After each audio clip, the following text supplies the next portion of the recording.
What's going on, family? It's Coach Khayr is in the building tonight. We're getting ready to do this Michael Brown show. Just getting ready to, we're going to figure out, we're going to discuss, do people need to stay in the house? Do our women need to stay in the house? Do they need to stay inside for Michael Brown? A lot of controversial statements have been made. Whole lot of stuff is going on. And tonight we're going to clear the air. I think it's going to be a very powerful night, and you are invited to listen in because you're going to see what's going on this evening. Yeah. We all know, but I'm just going to let you come on and just listen in right now and just let me know what you think about the show.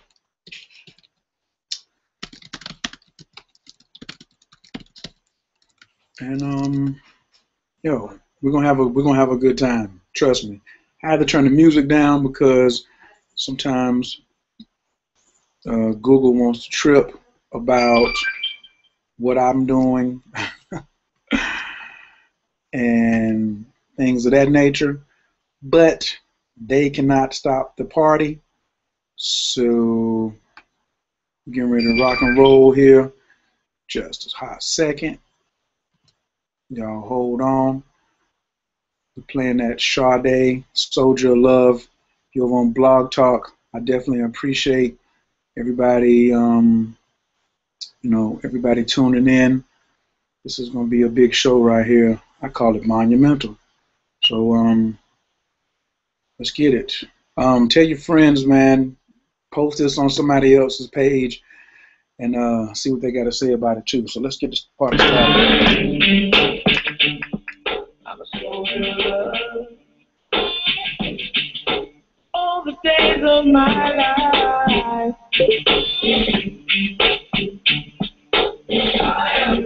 I don't doubt. Oh.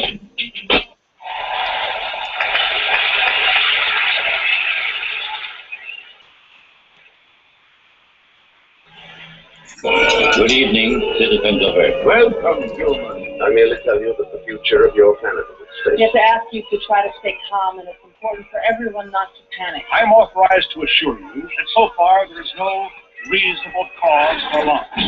Listen, do you hear? It's getting closer. We have come to visit you in peace and with goodwill.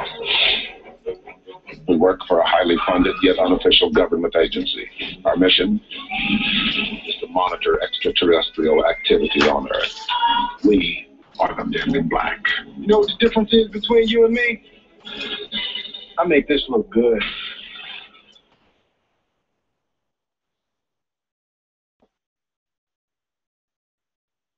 It's awesome, baby! What's happening? This is Coach Khayr, and once again, you are rocking with the best. Tonight, just like every other night, I am going to do my best to bring to you and present sides that you may not have this particular perspective. So I say CMP, see my perspective for a second, all right? Or SMP, see my perspective. We know that on the 9th of August, there was a young man named Michael Brown in Ferguson, Missouri, outside of St. Louis, that was shot. And by a police officer, he was unarmed. He died from the gunshot wounds. It's been all over every newspaper around the world. The police started putting on riot gear. The people of the town, rightfully so, very angry, very emotional, started marching toward the police, very upset. As of today, it's the 17th or the 18th or whatever, there still has no officer has been charged. A lot of shenanigans are going on in the town. The town really wasn't that organized before this happened. The town is getting organized now as far as calming people down so people can stay out of harm's way. All right. But as far as political organization, they have years to go. Years to go. I'm going to present part of that tonight. And you know, every Wednesday night we do a show called Man Leads Radio, based off the information in Elori Cutno's book, Man Leads, Women Follows, Everyone Wins. And as I was following some of the stories on the internet, I saw that there was a young lady. Well, let me preface this a little bit more. We've talked about women being feminine and protecting their femininity, and how important it is as a healthy man in a healthy relationship to protect a woman's femininity as well, to make sure she has a safe space around her. And we've had shows on, well, should the man be leading me, or can that man tell me what to do, or how do I dictate, or how do I know, can he lead, or how can he? And one of the big things we've said is the woman has to step out of the masculine energy so the man can step fully into it. All right. And we've talked about this, but we haven't had any type of emergency to talk about, like, of this proportion where man leads is very prevalent to this situation with Mike Brown. All right. Because up until, I guess, a day ago, when the new Black Panther Party and the Nation of Islam started coming in and hitting the streets, after they put in the black state trooper captain to take over because the chief of police was just tripping, some order and leadership started to come back to order. You see, when real men who are healthy came back in, some order started to take place. Now, people are still mad, and they're still doing things, and they're looting and violence and stuff like that, and it'll settle down. Astrologically, I did a whole nother show to explain what was going on with the heavens and what influenced it. A lot of people don't believe in astrology, and they just say, oh, cops are bad, and they just want to kill black people, and da-da-da-da-da. Okay, if that's how you feel. But all I can do is give you the evidence that there were other energies at play that contributed to what was going on. So then, wow, on the 15th, a young lady gets shot in the head. A young lady protester gets shot in the head and puts it on YouTube. I mean, not YouTube, but she takes a selfie of herself riding in the ambulance, and she got shot right here.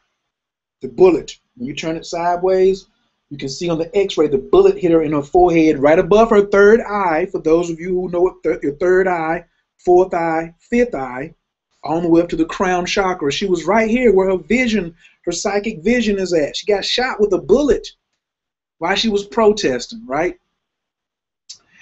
And the police to this day still have not come to talk to her and ask her what happened and all of this other stuff. They try to say it was a drive-by and whatever, but she was there protesting after dark and got shot. I went on Facebook and my social networks and said women need to stand down, put their hands in their pockets, and don't be involved in this particular ritual, because I feel, and what I see and what I know, that they're being controlled by media who's looking for content, people who want to sell tanks and military gear. Everybody's making money off of this except for the town of Ferguson. The insurance companies, when they're burning down and looting the QTs and all that, you're just hurting your community, and you got to take more money to the grocery store way across town, right? So I made a poster and said women need to stand down.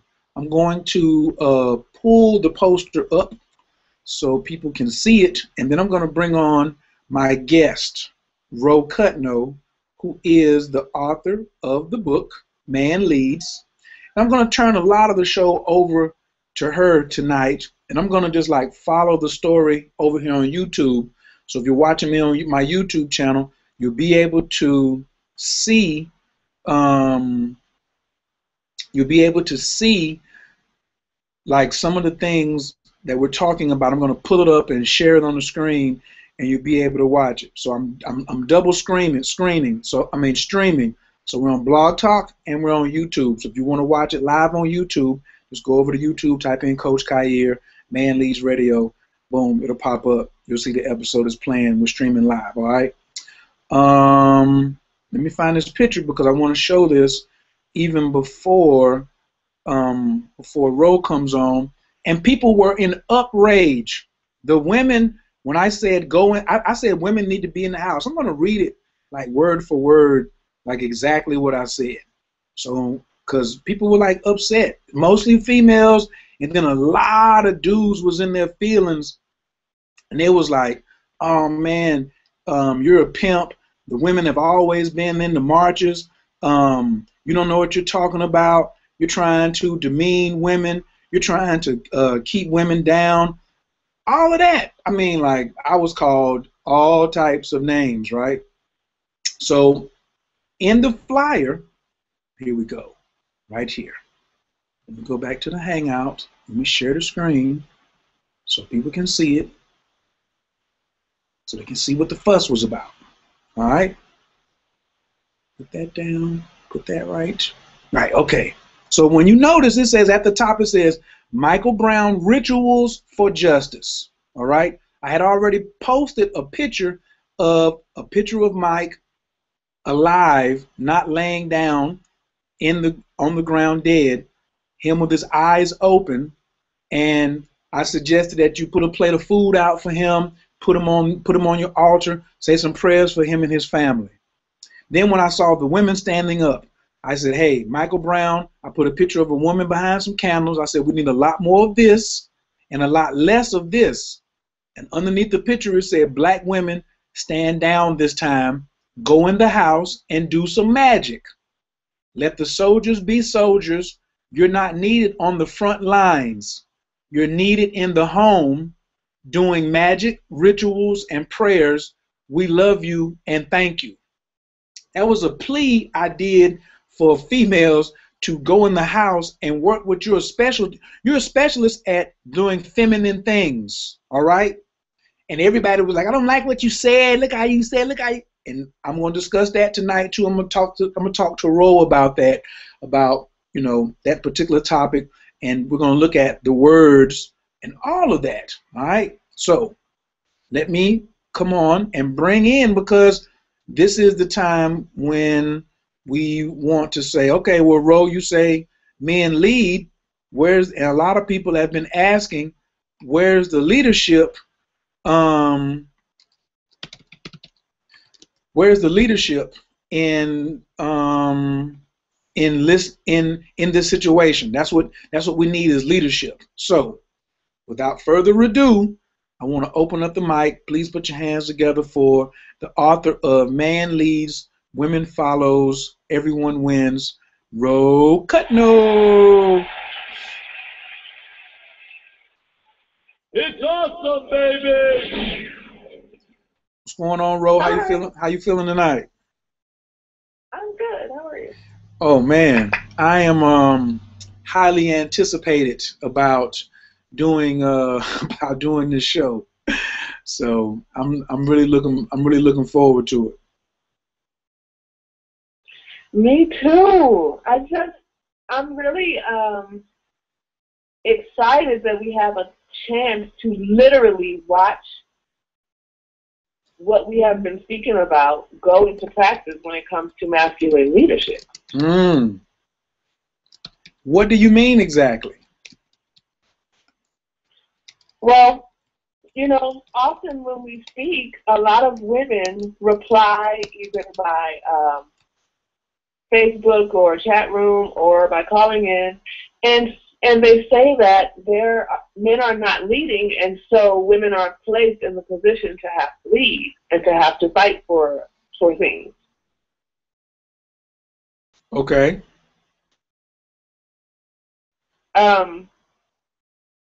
But as far as I can tell, there are several men willing to stand up for Michael Brown. Absolutely. They may not be as organized as possible. Hey, nobody knew that all of this stuff was going to happen. And it's very possible that the women behind this movement can help the men to organize. That would be lovely. But if there are men willing to stand up for Michael Brown publicly and outdoors in the daytime and at nighttime, then how are women feeling that it's logical to say that men are not willing to lead here? Right. Well, and as we discuss over and over again, in order for men to get better and better at leading, women have to move out of leadership positions. There is no time like now for that to be practiced. We already need to practice this in our homes, but now we have to practice this in society, in front of the media, while the whole world is watching. Think about how united it would look if only men were outdoors protesting. Think about how our people would finally look. Wow. That one single thing, the absence of women, would be more powerful. It would speak volumes to the fact that black men are tired of being treated like boys, like less than, or like animals. It would speak volumes if we acted as families instead of animals.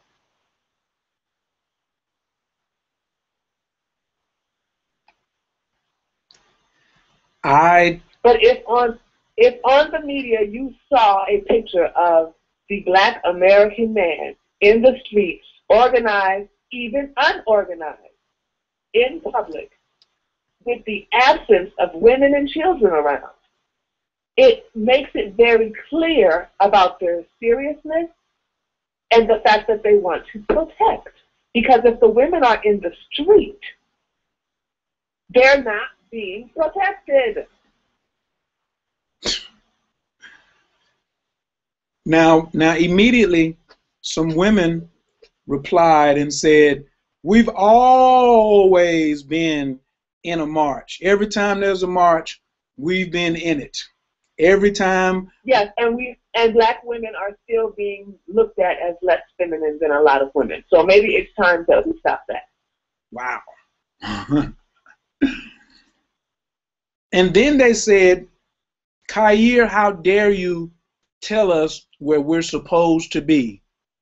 That was really a point I wanted you to address, that they got mad because I wanted to protect them, and then and then in my phrasing, they didn't agree with the phrasing.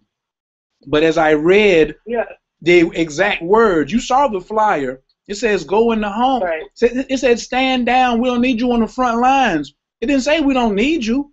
But why does she want to be on the front line so bad anyway, Ro? I don't know. I guess we want to prove that we are manly. What is it? What is it? Well, we don't want protection. What is it? We cannot protect ourselves and want protection at the same time. We cannot be masculine and want our men to be masculine at the same time. We cannot fight in the streets and expect someone to see us as worthy of fighting for when we're already in the streets fighting. And we cannot nurture our home. You know, there needs to be balance. Children need balance. Men need balance. Women need balance. If everybody's out in the street There's the balance. Who's watching? Where is right? Not even just where's the balance, but who's watching the kids? And what message is that sending to the young female in the house? What message is that sending to her, the young female who's 8, oh, I don't care, 5, 6, 7, 8, 12 years old, 15 years old? What message is that being sent to her when she sees mom and dad out in the street? Or there is no dad there and it's just mom out in the street. What message does that send to her? Well, it sends a few messages. One of them is that women are supposed to be protecting of society. Mm. The second thing is that women are supposed to put their families at the back burner when it comes to priorities. Neither one of those things are healthy for the family, attractive to a male, positive as far as the view of this family according to society. Society is not looking at these protests thinking, wow, what a strong people. Society is looking at these protests thinking, wow, they are so wild, and look how wild the women are too. Whoa. Okay? One of our biggest problems is one of the biggest reasons why we are disrespected as people is because we don't show value towards our own families. I cannot tell you how many times people from other countries believe that the Black American family does not value each other. They can't even speak English yet, and they get that from just looking.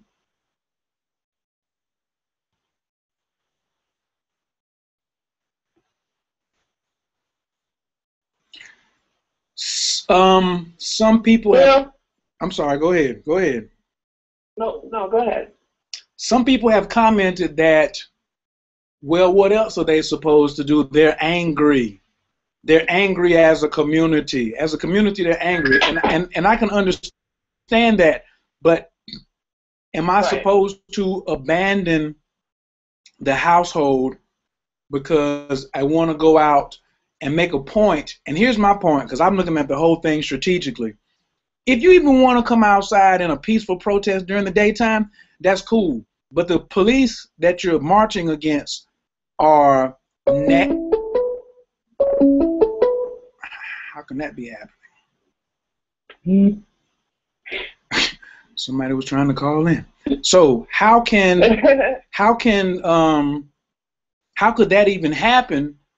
Okay, I don't have a problem if you want to come outside during the daytime and you want to protest. Okay, but if the cops, who are notorious and who have riot gear, guns, tear gas, tanks, bulletproof vest, mace, everything that you don't have, and at nighttime they're doing the grimiest of things, why are you still out here after dark?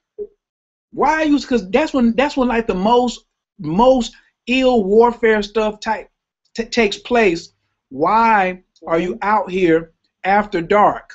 Why aren't you at home where you are needed? Because if both of my parents are gone during the day and then it gets dark and both of my parents are outside and I hear gunshots, I don't know whether I don't know whether my mother got shot or my father got shot. Who's comforting me back at home? And I can at no means figure out how me saying that, they would say, you're being chauvinistic. How could you even imagine that I'm trying to say, oh, you're just oppressing women? Well, one of the main things is we love to ignore the sensitivity of children as a people. Mm. We love to do this. our sensitivity, most of us as Black Americans were ignored as far as our feelings are concerned when we were children. And everybody knows how it feels, but this cycle continues and continues. These children do not need to be traumatized in 2014. They don't need a reality check about how easily it is to get shot. They need their parents at home. Or at least one of them.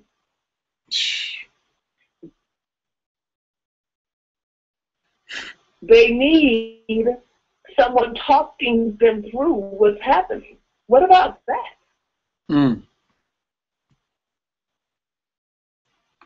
They need normalcy. They need comfort. They need to be shielded at the windows in case somebody shoots in. What about that? And hopefully nobody's bringing their children outside during these protests, but I'm sure almost all of these people have children. And even if they don't have children, women are not supposed to be signaling to men that they don't need their protection again and again and again. When women do this, we send a message out to the world that we are masculine and manly. There was a woman on YouTube, I saw a week ago, and a police officer was in the middle of the highway just punching her face. Did you see that? Yep. Now, why is this happening? I'm sure you have come up with the same conclusion that I have come up with. Police officers are more and more reacting to Black women as if they are men. Wow. More and more Black women are getting roughed up by the police. Eventually, it will turn into shootings. Why can't we see this and stop it before it goes that far? Because we're already trying to stop them from shooting Black boys and Black men. The next step is Black women. Wow. Where are they going to go next, right? They got if they were shooting Black men first, now they're shooting Black boys. And then they've already shot. Remember what I said at the beginning of the show? They already shot a Black woman in the forehead, dead center. She's blessed to be here. And but that didn't happen enough times for people to get the message. And I'm sure somebody will say that's an accident. But when you look at how aggressive the police have become with Black American women, I'm talking about shoving them into cells, shoving them into cars, just total disrespect of the fact that they are a woman. It's only going to get worse. The best thing that women can do is, first, be a woman. Be a feminine woman. Make sure that everybody knows you need protection. When women do that, it automatically gives the children protection and immunity from harsh behavior. Like we keep saying over and over again, men respond to women because of masculine instinct. You can't change it.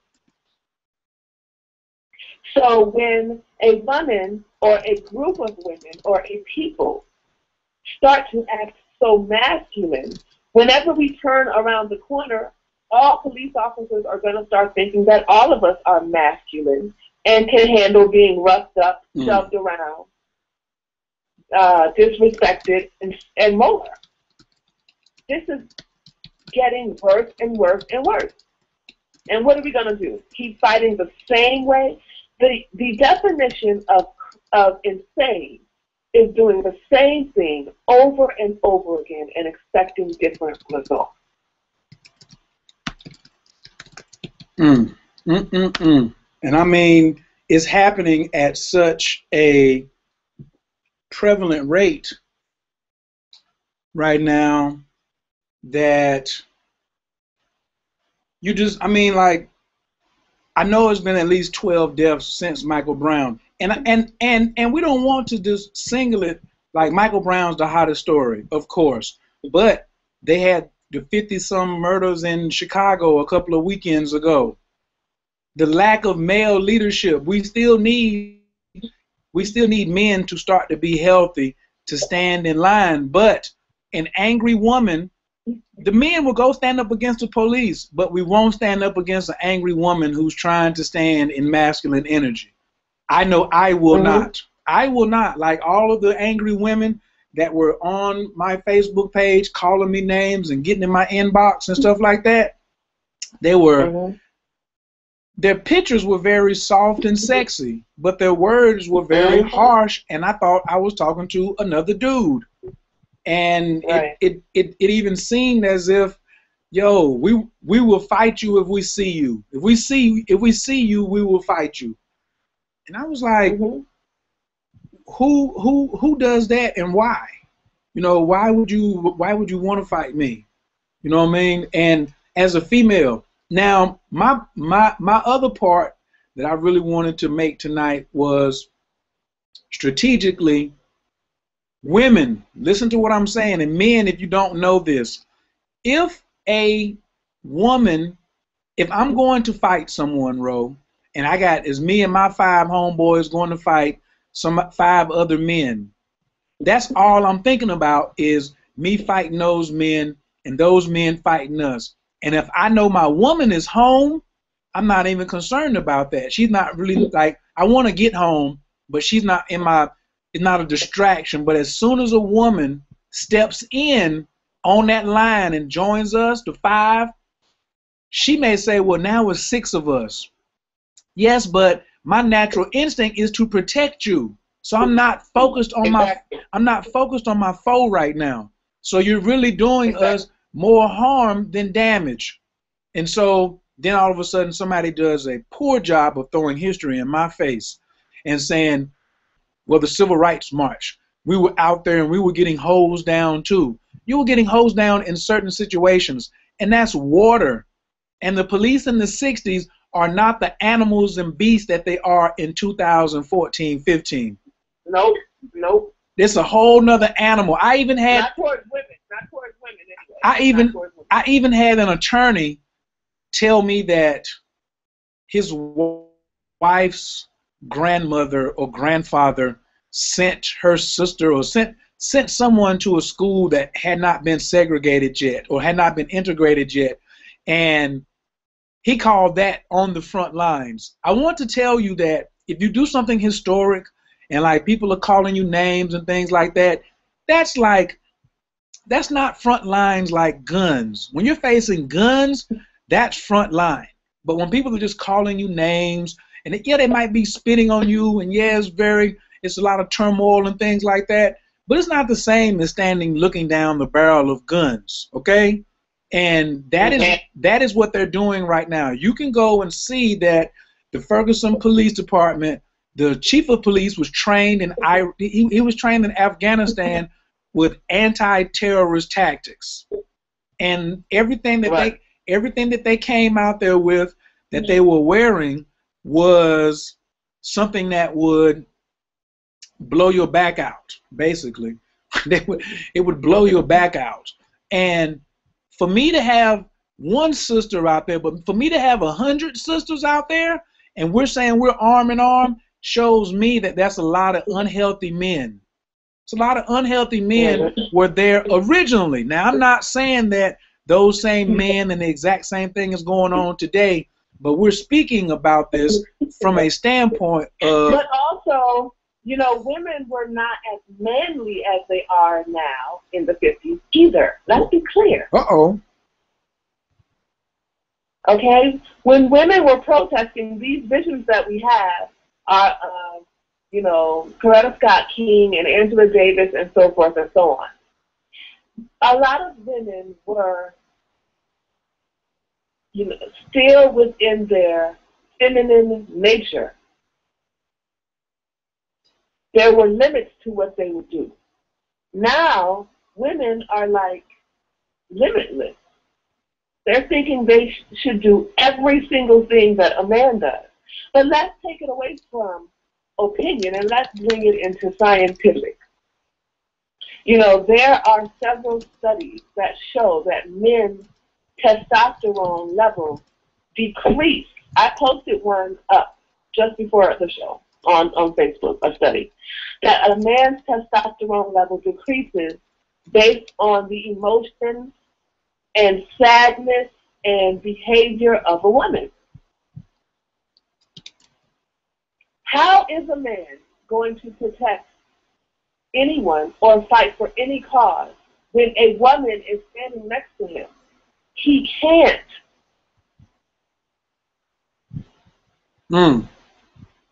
Women are reducing men's testosterone levels by even trying to protest with them. They can't. A man's testosterone level immediately decreases when he smells or sees tears come from a woman's eye. Whoa. This is really important to understand. Women need to understand that we are not the same as men. We need to nurture their masculinity and sit down. Be women. The more feminine a woman is, the more masculine the men around her are going to be. This is what we need to focus on, because we can't be men biologically, emotionally, and intellectually. Women are women and men are men. That's never going to change. But what we can change is that women are more feminine so that men are more masculine. And women needing men or being in harm's way around men are preventing men from doing whatever they want to do, just like you said. If you're out protesting and women are there, it's going to make you be concerned about her. And that's your thinking, but scientifically, there's reasons for that. So scientifically, they need to stay home. You said something earlier about, I messaged you and you said that some of the women that may be arguing, they're probably single. What does that have to do with the price of tea in China, with a woman being single and then wanting to be argumentative with, just argumentative, period. They want to be out in the street. They want to be, they want to be upset. You know, can you tell me about how does that factor in? It's like a catch-22, because the more angry you are, the more argumentative you are, the more single you'll be. The more single you are, the more angry you are going to be. So somebody's going to have to make decisions for themselves as to what they want. Because you can't stay in a couple with a masculine heterosexual man and be a man. So you're going to have to make a decision as to if you're going to keep your manliness going or if you're going to settle it down.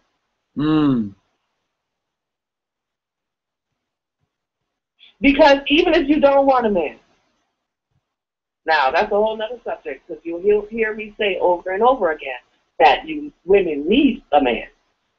But even if you're saying you don't want a man, which I don't believe, you still need a man. We still need men in protest for Michael Brown, even if all the women show up. If all the women show up and no men show up, what's that going to do? Nothing. That's going to look really bad. First of all, that's going to look really bad. Right. It's going to look bad. And it's also going to, just the voice of our actions is one of the main things that I'm talking about. Like, I'm talking from such a broad perspective. Like, it really has nothing to do with me feeling good or wanting to, like, tell women what to do. I don't get off telling people what to do. I don't. It doesn't excite me. It doesn't do anything for me to like say I want you to stand under my foot. No, I want you to stand in your lane. I do want my woman to be beside you, but when I want to be manly when there's danger around. And I want to feel. Well, you know, we have been in this country for generations and generations being told as women that men are trying to take away our freedom. Now, we have to be very, very open-minded to hear and understand that the reason that women have been told this is so that we reject men and stay in the workforce to keep the economy strong. Men are supposed to be demonized. We're supposed to be afraid of men, what they're going to do to us physically and emotionally, and all of this crazy stuff. And there are two points I want to make about that. The first point is, if so many men are violent, then how come most men in prison are not in there for violent crimes? Wow. And the second point is, the country which I always use as a very good example is Japan. And in my opinion, Japanese society has things very balanced and it works very well.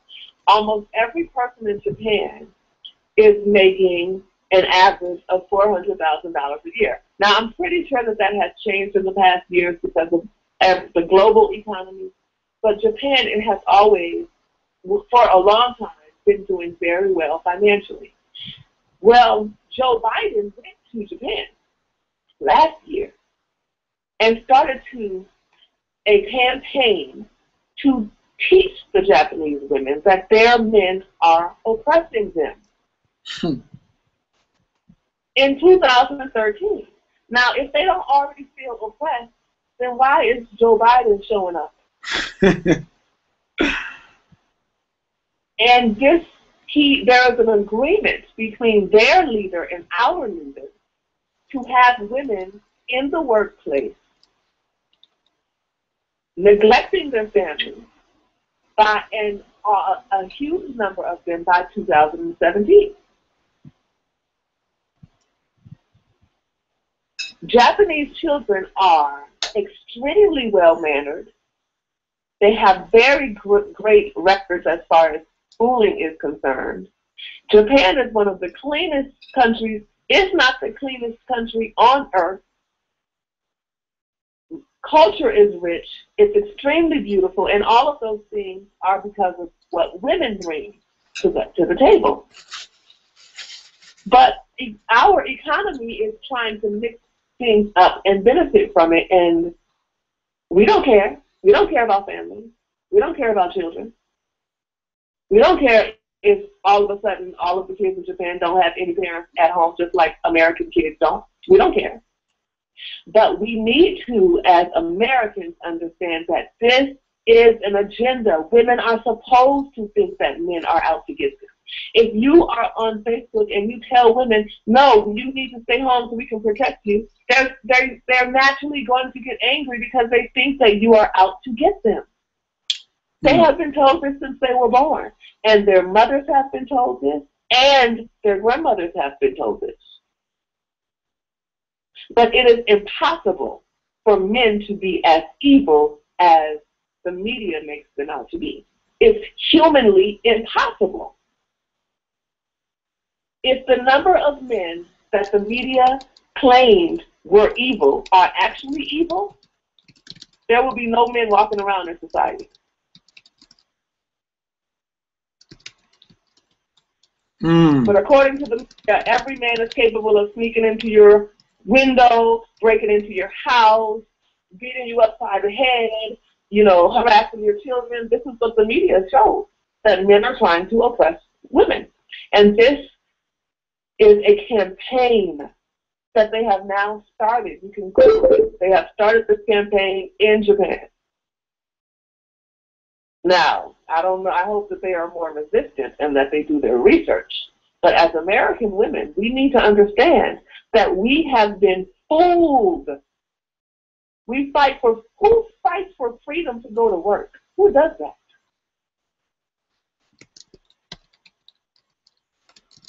If somebody was taking care of you at home, what real freedom are you getting by having to be forced to go to work? Like, I don't get it.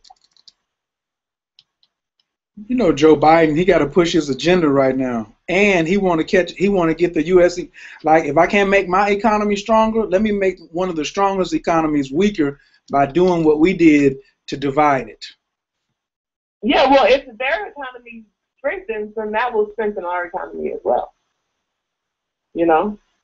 Right. Well, you got a point there. The call-in number tonight is 347-205-9089.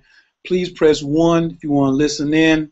Thank you for joining us on YouTube. You are listening and watching Man Leads Radio. I mean, I'm just showing on Facebook some of the people who shared the photo. By the way, there were 91 likes on the photo. 91 crazy people, Ro, who said, I like it and I agree with what you're saying, Khayr. But the positive people don't always talk. No, they don't talk. They just hit the like button and keep it moving.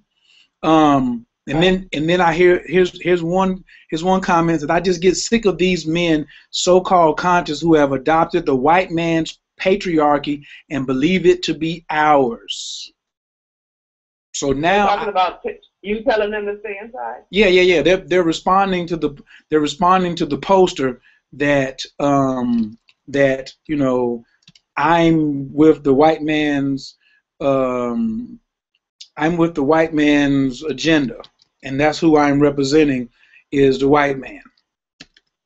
So I'm saying, yeah, I mean that's what they're accusing me of, which to me, like what I say, and I say it kind of bluntly, if you're used to arguing all the time and not looking for the positive in something, then exactly you want to, especially somebody you don't know. And like the people I had the most problems with were people who I was not friends with on Facebook. Mm-hmm. I mean, right. They were blanking out. They were blanking out, and I was just like. But also, they don't know where you come from. They don't know your point of view. They don't know your general way. This happens with me too. No, not you. Are you serious? They mistake you. And they say you're an oppressor. Is that what they say? In certain groups, people who don't know my background can easily say that I am. And now there hasn't been a good reason. No one has come up with a good reason yet. But that I am catering to the needs of men in several different words. Now, here's the thing. There's no reason for a woman like me to come say all of these positive things about men if they're not true and if men are evil. There's no reason. So either I have my facts completely wrong or I'm lying. But they know that I believe what I'm saying, and they don't understand why would I say such nice things about men.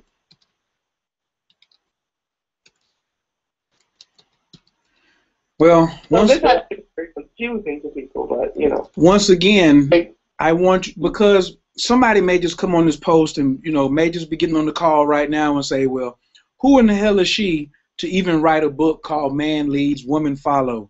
She doesn't know what the F she's talking about anyway. She don't know her history anyway. She's just talking like that. She's probably married to a white man, or she's some so-and-so, some kind of agent. Can you please give people just a little bit of background? We normally do this at the beginning of the show, but now that they're leaning in right now and they're calling us names and they're saying, nah, you don't know what you're talking about. Can you please give people a background, just a little bit of where you come from, why you wrote the book, and where you got the evidence to write the book, and that it wasn't just your, was it scientific facts that you were posting, or were you just posting your opinion? Mm-hmm. Well, okay, so my background? Yes, your background. Okay, so first of all, when I was born, my parents were very militant. Very militant. You know, I was born in 1976, and everybody around us was either a part of the Nation of Islam, Black Panthers, or something else. Okay? I'm not like coming at this with the naivete of somebody who does not know Black America. But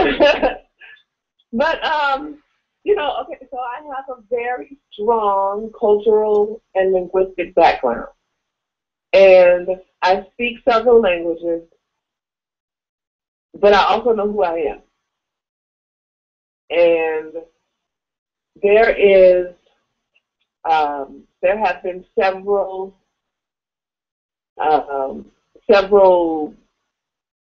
aspects of my life that got me to where I am. You know, between traveling and the education of my daughters and the fact that I owned a trilingual international school for 8 years, I have become the leading multilinguistic childhood acquisition expert in the world. Okay, Google me if you want to. Google me. And I'm a cultural expert on specific cultures. I don't claim to be an expert on cultures that I do not and have not studied. If you ask me about Russian culture, I don't know. If you ask me about German culture, that's not my expertise. My expertise is in Chinese culture, African culture, African American culture, white American culture, European cultures, but specific countries within Europe, Moroccan culture, and Kenyan culture. I have some experience in Latin culture, but it's not my expertise. And the final cultures that I have become an expert on are the cultures of men and the cultures of women. So I approach the study of masculinity and femininity the same way I approach the study of other cultures. And I traveled for 2 years in 16 countries and interviewed 1,000 men and their families on how they live, what they do, what their practices are, how they love each other, and how they lead. None of these men were chauvinistic or oppressive in any way. I also took from a lot of facts about emasculation, which are mostly not published in English. And one of the reasons is because every single language has its own set of beliefs. And if you speak one language, you find that to be hard to understand. But there is a belief system that circulates through every language separately. It doesn't blend unless you're a person who owns different languages in your head. So our English language, whether you be in America, Canada, Australia, England, Nigeria, or South Africa, that language recycles certain beliefs. And if you were to try to research how femininity and women affect masculinity in English, you would not find much. Because in our system of belief, we don't care. If you want to look at more research on masculinity, you need to go to other cultures where men and masculinity are more respected and more thought of. So in Israel, for instance, there are studies, there are institutes that study masculinity and, you know, the effects of masculinity the effects of femininity on masculinity. And some of those publications are translated in English, but most of them are not. So we have a system of ignorance fluctuating. What I have done in my book is translate what I have learned through the world in English.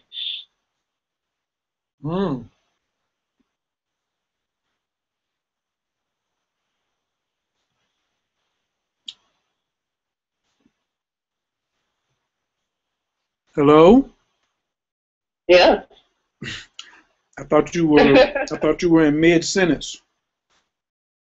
No, I was just saying I translated what I learned to English because, you know, if we have a system that thrives on hating men, how much research, how much money is going to be put into the research of loving men or understanding men?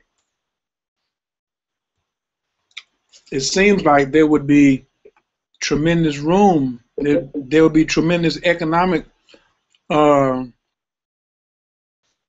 there for that, but at the same time, from your philosophy, the family can make more money if the woman stays home, but that means that there's going to be less taxable income for the government to have. Right. Exactly. Right. I think I swallow my good old pineapple juice. I talked to well, let me see if I got anybody on the line first. Who wants to? Oh, we got some hand raised. Let me take some calls. Caller from the 404-767. Your microphone is wide open. Can I get your name and where you're calling from, please? Good evening, Khayr and Rose. This is Keoka calling from Atlanta. Oh, hi, Keoka. Hi. I have enjoyed the shows, the previous shows a lot. I'm enjoying the information that you all are sharing this evening.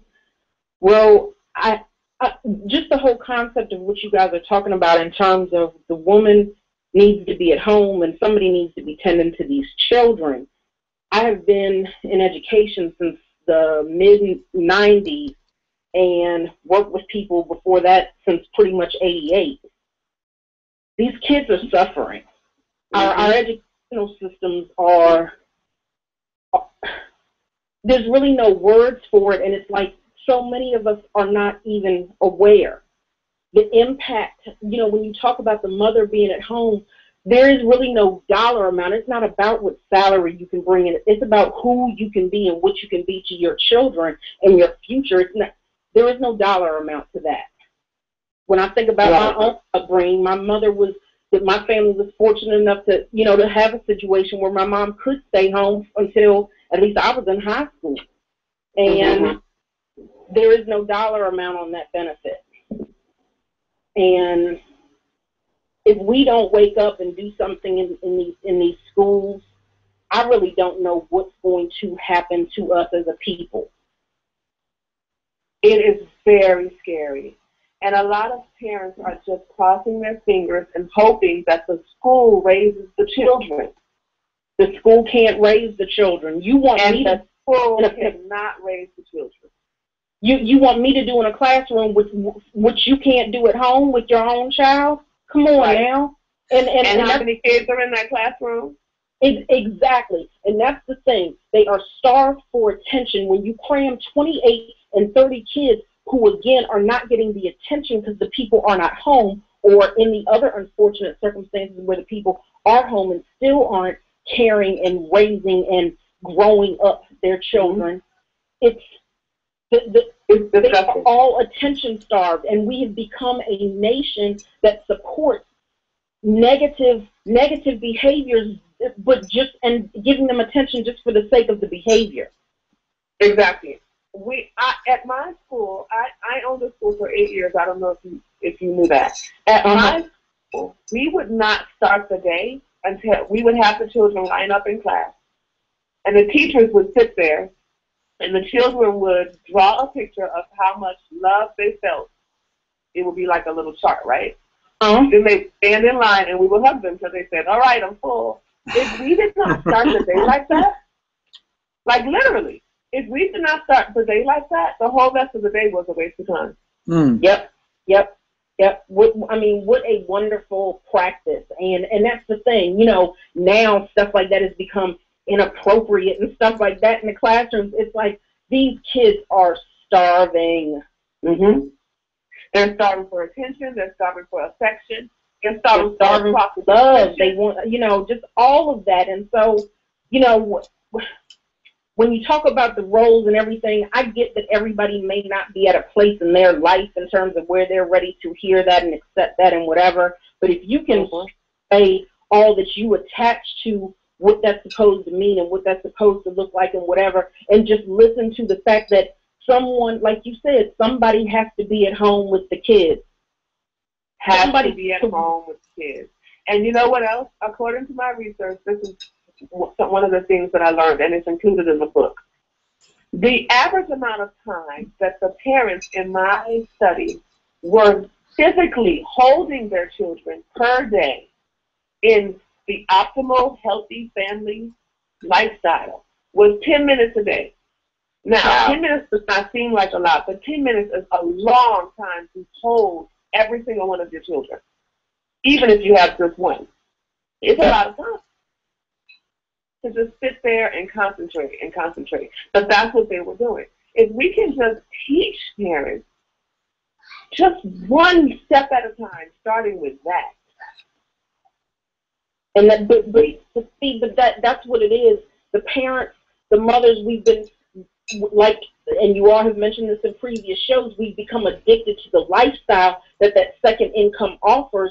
Well, no, y'all have got to make sacrifices now. You can't come out balling. You can't come out of college balling. It doesn't happen that way. Right. and this lifestyle that you're talking about, I mean, it's just the whole second job is for the lifestyle. The whole second job is for the appearance.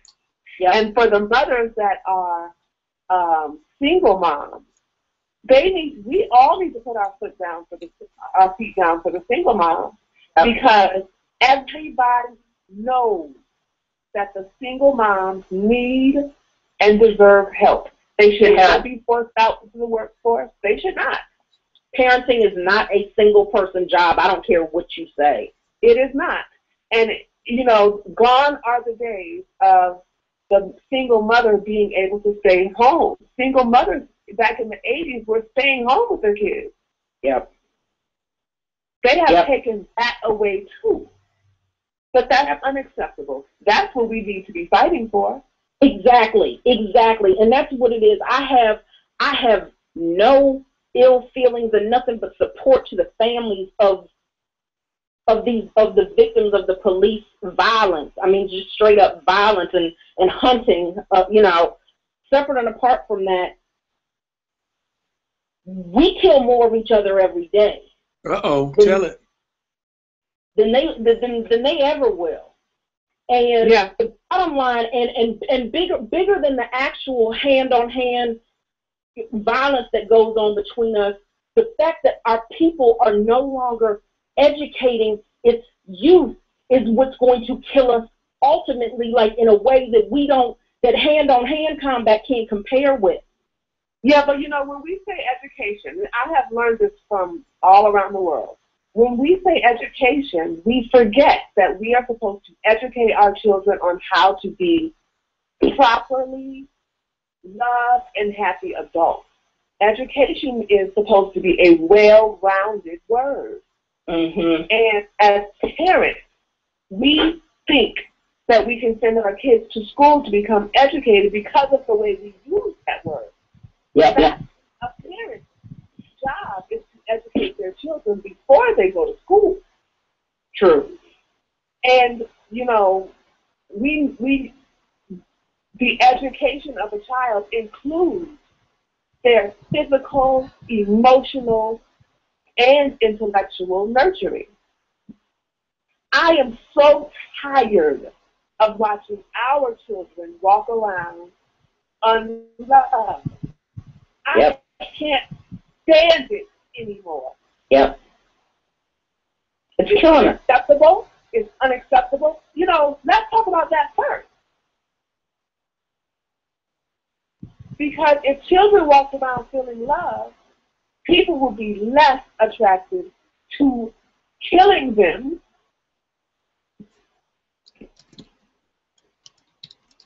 Let's speak the truth here. But absolutely. I mean, in college education, we've been kind of forced basically to offer all these online courses and programs. I have nothing inherently against them, but here I thought in the wake of some of these mass shootings and the violence that was going on, that there was going to be a shift, perhaps a shift of some responsibility in that, you know, we really need to encourage more human communication and face-to-face, not less. Yeah. But that's more. not happening. More face-to-face, not less. So this is what I think is going to have to happen, because first we need to identify where the problems are really, and then we need to get to working. Yeah. Because we have always been here to serve. To all of the people in America, almost all of the people in America are supposed to serve. Mm-hmm. We like to make it a color thing, but this is everybody under a certain financial bracket.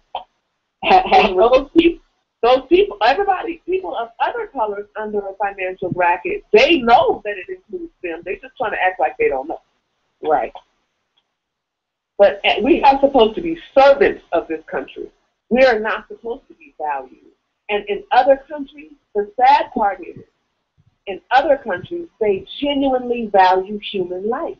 Mm-hmm. Across the board. Yeah, we prefer to value the Kardashians, you know. Yeah, you can say what you want to say about how many people killed the Mexican cartels and how they line people up and shoot them execution style. But guess what? The Mexican family is dirt poor on average. Yep. But the Mexican family is united. And nobody is going around disrespecting the Mexican family. No.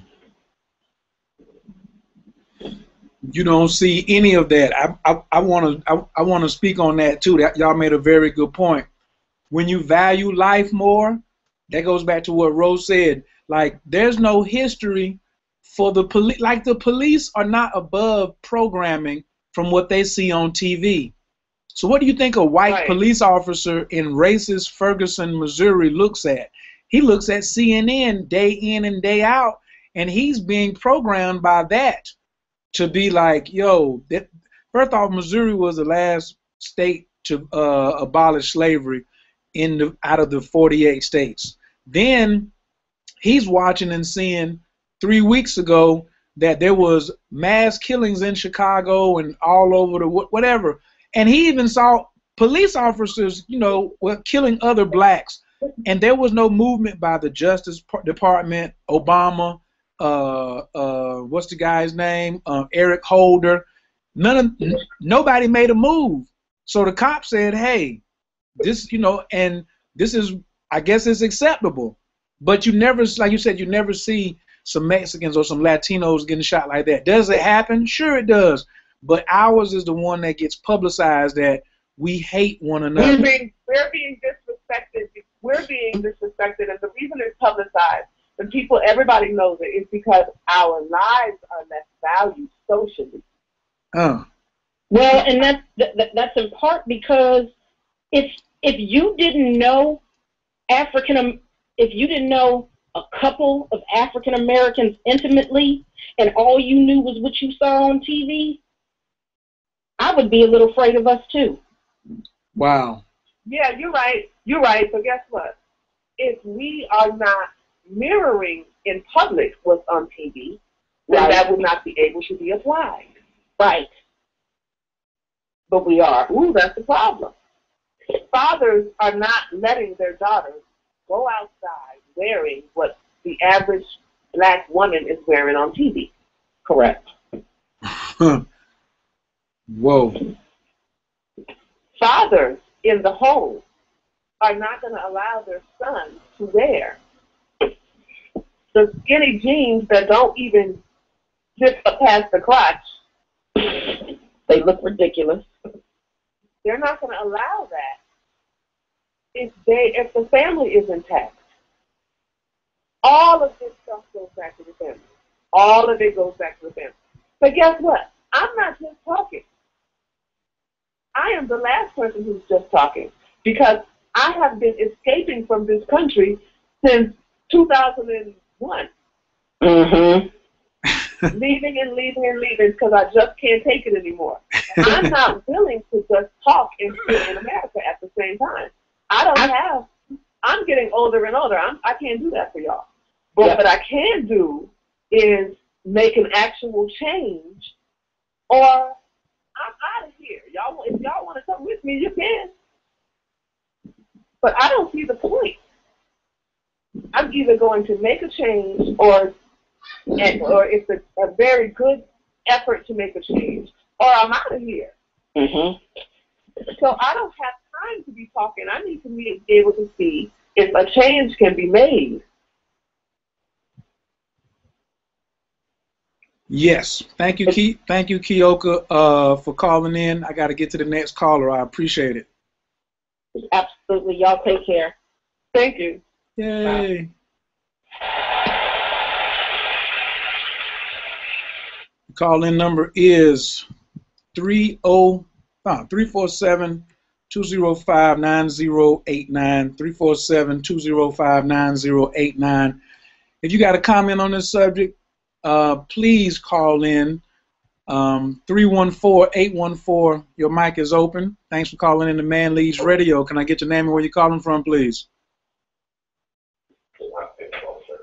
Caller from the 314-814. Your mic is wide open. Hello.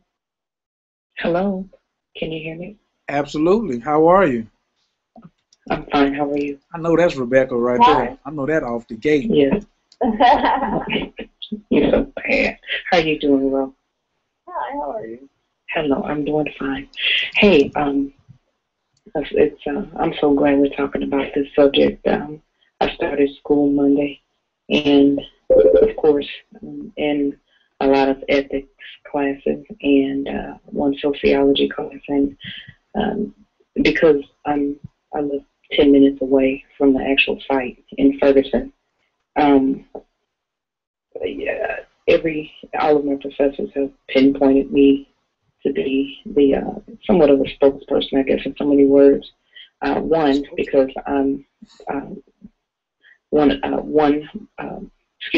because I'm black in a predominantly white college. Two, because of the location. So, we have to do speeches and all this stuff, and on the situation that's going on. Well, one thing that I definitely want to bring out is, as far as knowledge is concerned, it's been said, knowledge is power, and all. I don't believe that. You know why? Because there are so many people in the state of Missouri who have knowledge. There's so many people over where I live who have knowledge. There are a ton of people in Ferguson who have knowledge. They don't choose to use the power. That's the thing that they need to target, the power. The fact that they have action. Action is the very thing that they need to actually pay attention to. The fact that they have knowledge, you can have knowledge all day long. But then if you don't take the proper steps, which the steps are the act, that's the action right there. If you don't take the proper steps, then this is what happens.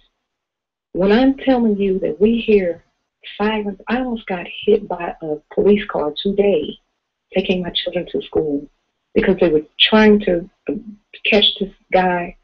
I think he'd stolen a car or something. I don't know what happened, but it's like you can step outside and just feel the tension in the air. It's ridiculous. Mm-hmm. Mm-hmm. But this is my point. No matter what, when Khayr gets online and he says, stay in the home, so many people, so many women do not understand that. When he says it in a particular, when he types it, I guess if I can say it like that, when he types it in a particular tone, in so many words, then it's taken offensively. you know what? It's not taken offensively when the house is burning down and he's telling you to get your behind, excuse my expression, get your behind out the house. You don't stand there and say, well, you didn't say it the correct way. That it's not taken offensively then. And that's what we are dealing with, a fire. The house is burning down. Exactly. It's an emergency. And if you don't see the fact that the survival of your lineage, your family, right there in front of you, if you don't see that as an emergency, okay, stand back. That's fine. But there are others who feel that that's an emergency. It is to me. I'll be honest. If your life is in danger, right? If your life is in danger, that's an emergency. Exactly. But all of this nitpicky with the tone of the way you saying this and all of that stuff. Your man at home, he says it that particular way and you won't buy it. But then you get online with someone who, come on, let's call it spade a spade. Or maybe no man at home is saying that. Or maybe no man at home is saying that, which is the very reason why you need to get the book, pay attention, and not be offended by what the book is saying. To me, that makes sense all day long. I've read this book and believe me, I've had some hurt feelings because there were particular things that I did not know that I had been doing. Like what? Like, for instance, there was one thing in here. I'd actually I've written a note over to the side. Like, for instance, here it is. Okay, number 21 on page 44. We're saying not to expose her to profanity, violence, nastiness, or negativity. Okay, uncleanliness. Like,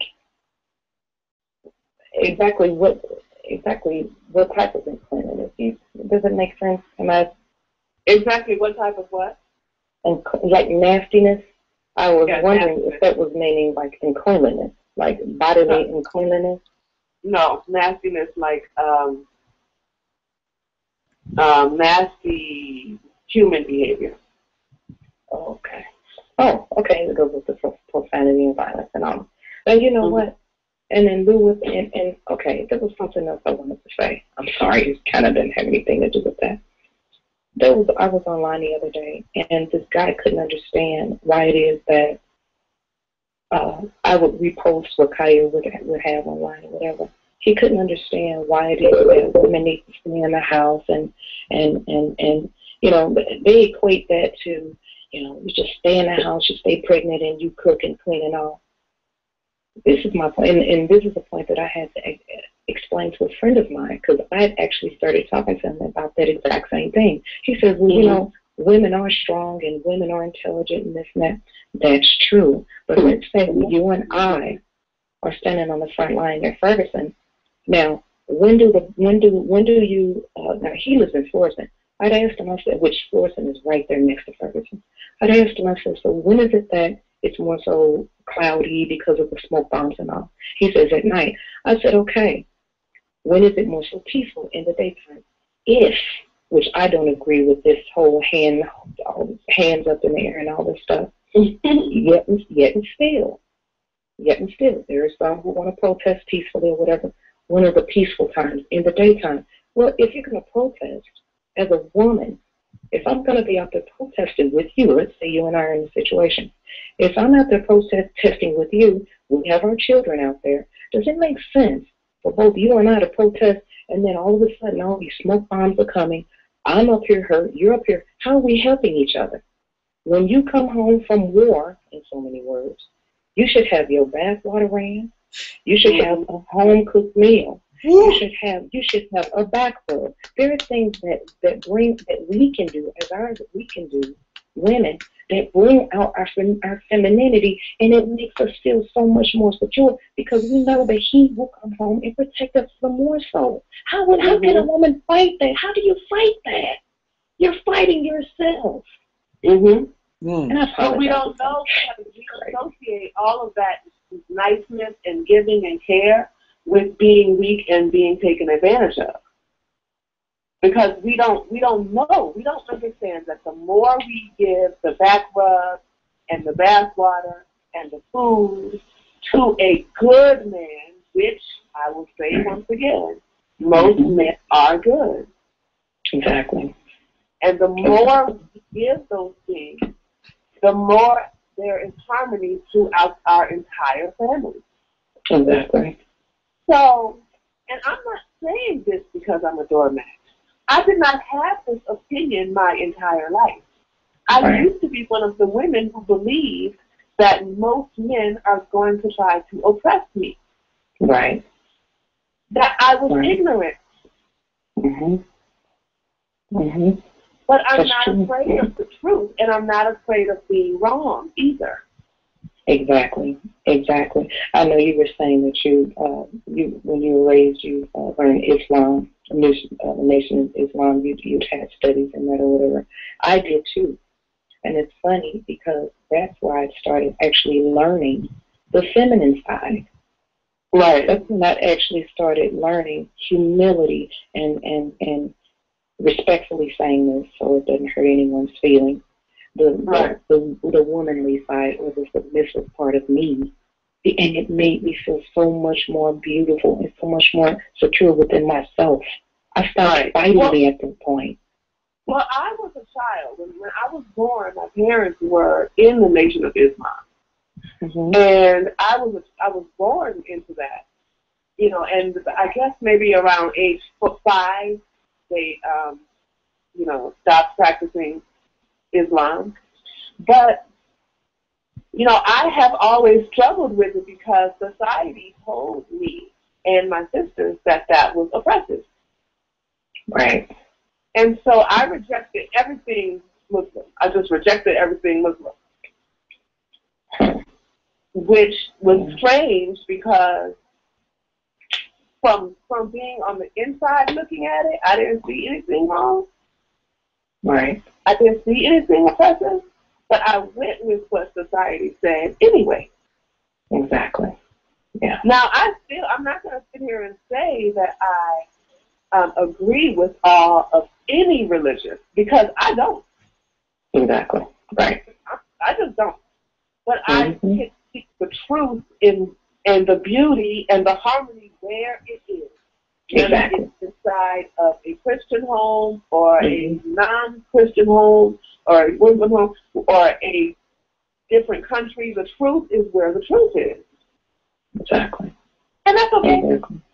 Exactly. There's truth and falsehood in everything, and there is truth in the Nation of Islam. One thing I will say, you know, of course, I don't agree with oppression and all, but I did learn to be more of a woman when I did study that.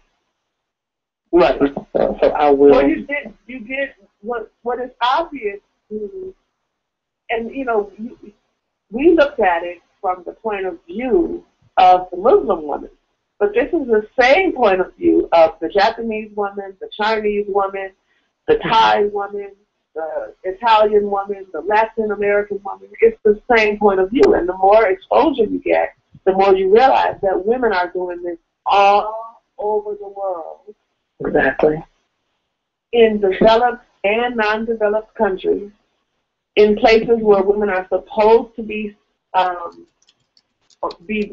oppressed, and places where we don't think women are oppressed, women in all these places are in touch with their femininity. Exactly. Except us. Exactly. Yeah, exactly. And it's very, very, very evident. It's evident in our clothing. It's evident in the way we stand and the fact that we don't smile. But basically the things that you all have brought out. But, you know, I'll say this. With the fact that you all did bring those out, I have been definitely paying attention to myself and to the thing, or the people around me. You know, different women, the way they stand, you know, when they're at the grocery store, making sure they don't lean, or seeing if they, you know, just how they stand and how they tend to their children and, you know, the wording they use and all. This book has brought out so much. You hit so many great points. You are definitely a great writer. Definitely. Thank you, but you know what it is? These are the truth and the wisdom of almost every part of the world wrapped up in a book. Right. You know, it's not, you know, I wrote it down, but I took everybody's wisdom and put it into a book. Yeah, but you know what? We as women, those who are actually feminine beings and who actually appreciate who we are, we piggyback. We will definitely piggyback over your spirit, and the reason is because you had the courage to do it. So many people have not had the courage to do it. They wanted to do it, and they tried to do it, and maybe maybe it didn't come across well. You wrote it well, and you did a great job, and I appreciate you for that. Thank you so much. You're very welcome. Thank you, Rebecca. Yes, sir.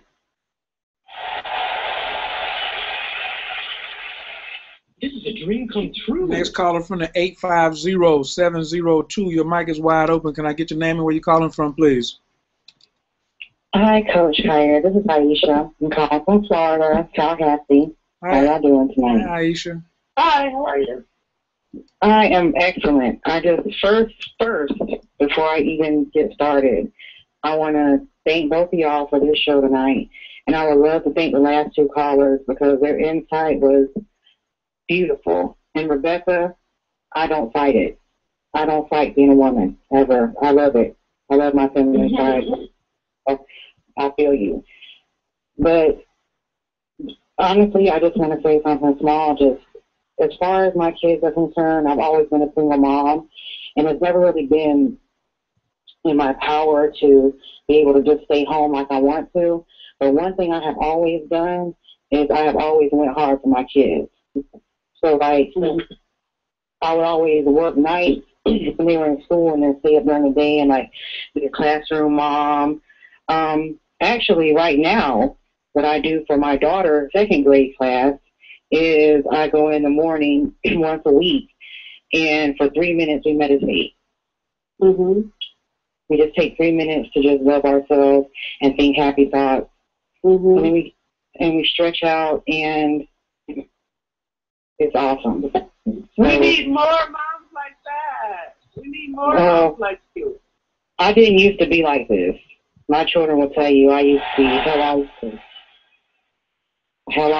But I'm gonna tell you, the gentleman who's hosting this show, the reason why I'm listening to it because he sent me the invitation is just reading the things that he would put onto Facebook helped me to change myself and my way of thinking.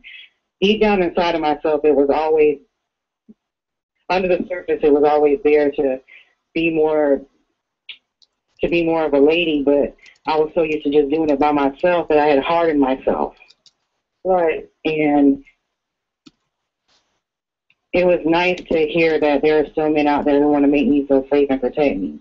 And because I opened myself up to that, I finally have someone who recognizes that also. And it's a very good thing. And I haven't read your book yet, but you best believe after the last critique I got on it from Miss Rebecca, I'm going to be copying that book sometime this week. So yes, it is amazing. It's just an amazing thing to have, to own. I read the book weekly, and I wrote it. Because I ain't mad at you. Yeah, like Rebecca said, it's a manual, and it's just, I just look forward to hearing your response from it. Well, I definitely will because I checked your Facebook page out, and yeah, I'm definitely gonna see about it. I'll definitely give you some type of response on it. But I'm just thankful for all the information I've been given tonight, and I totally agree that we got to get back in the house for these kids. Like, our children slipping away. I have no idea. That's like, you know what I'm saying? I have no idea. This is what I think. This is what I think the problem is. I think that people aren't selfless enough anymore. Women are so caught up in how they look, they're not thinking about their babies. They're worrying about the wrong stuff. They're worried about the wrong stuff. Right. And I'm not worried about that. I'm worried about my children's grammar. I'm worried about their attitudes towards the rest of the world. I want them to just walk in love, like. You know what I thought of, though? A lot of money is generated by people uniting. And I thought, a few months ago, I thought of mothers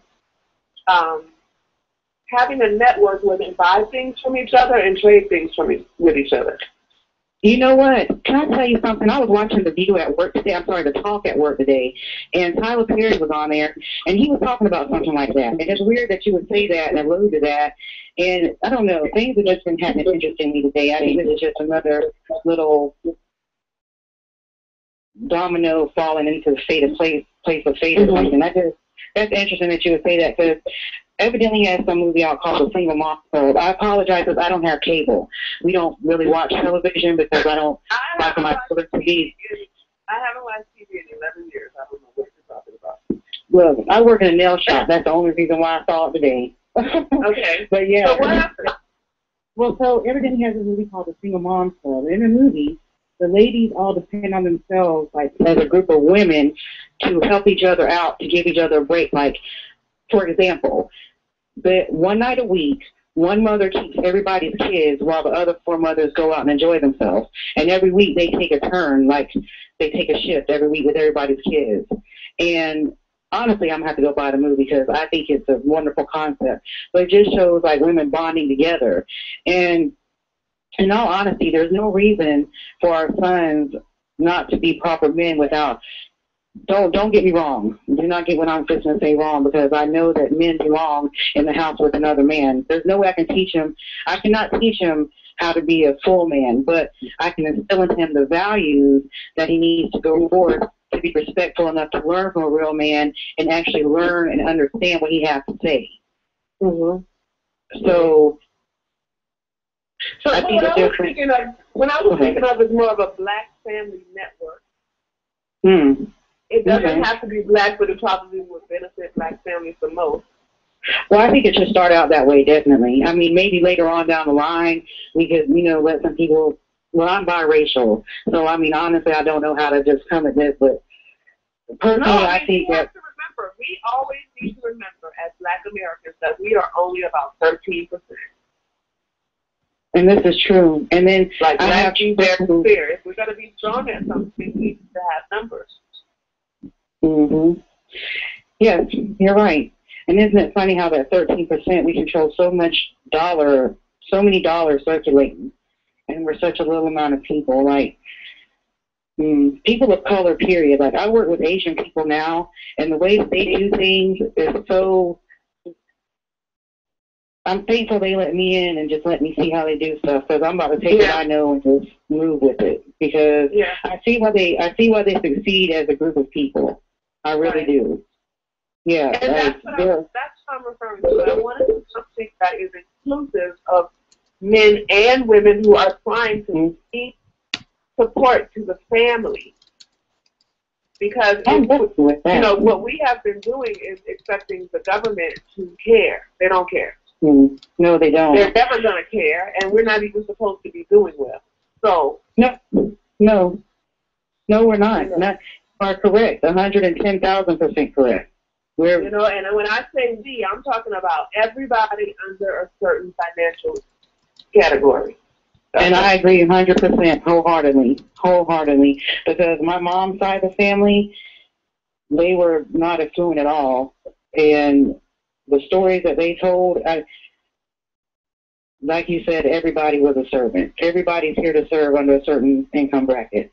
It's made very obvious, very painfully obvious daily. Right. Some people are scapegoats. Now, in the media, it's obvious that there are certain groups that are used as scapegoats. But the whole picture is that everybody under a certain financial bracket is a servant to this country. And we don't necessarily need our incomes to improve to help each other. Everybody thinks everything costs money.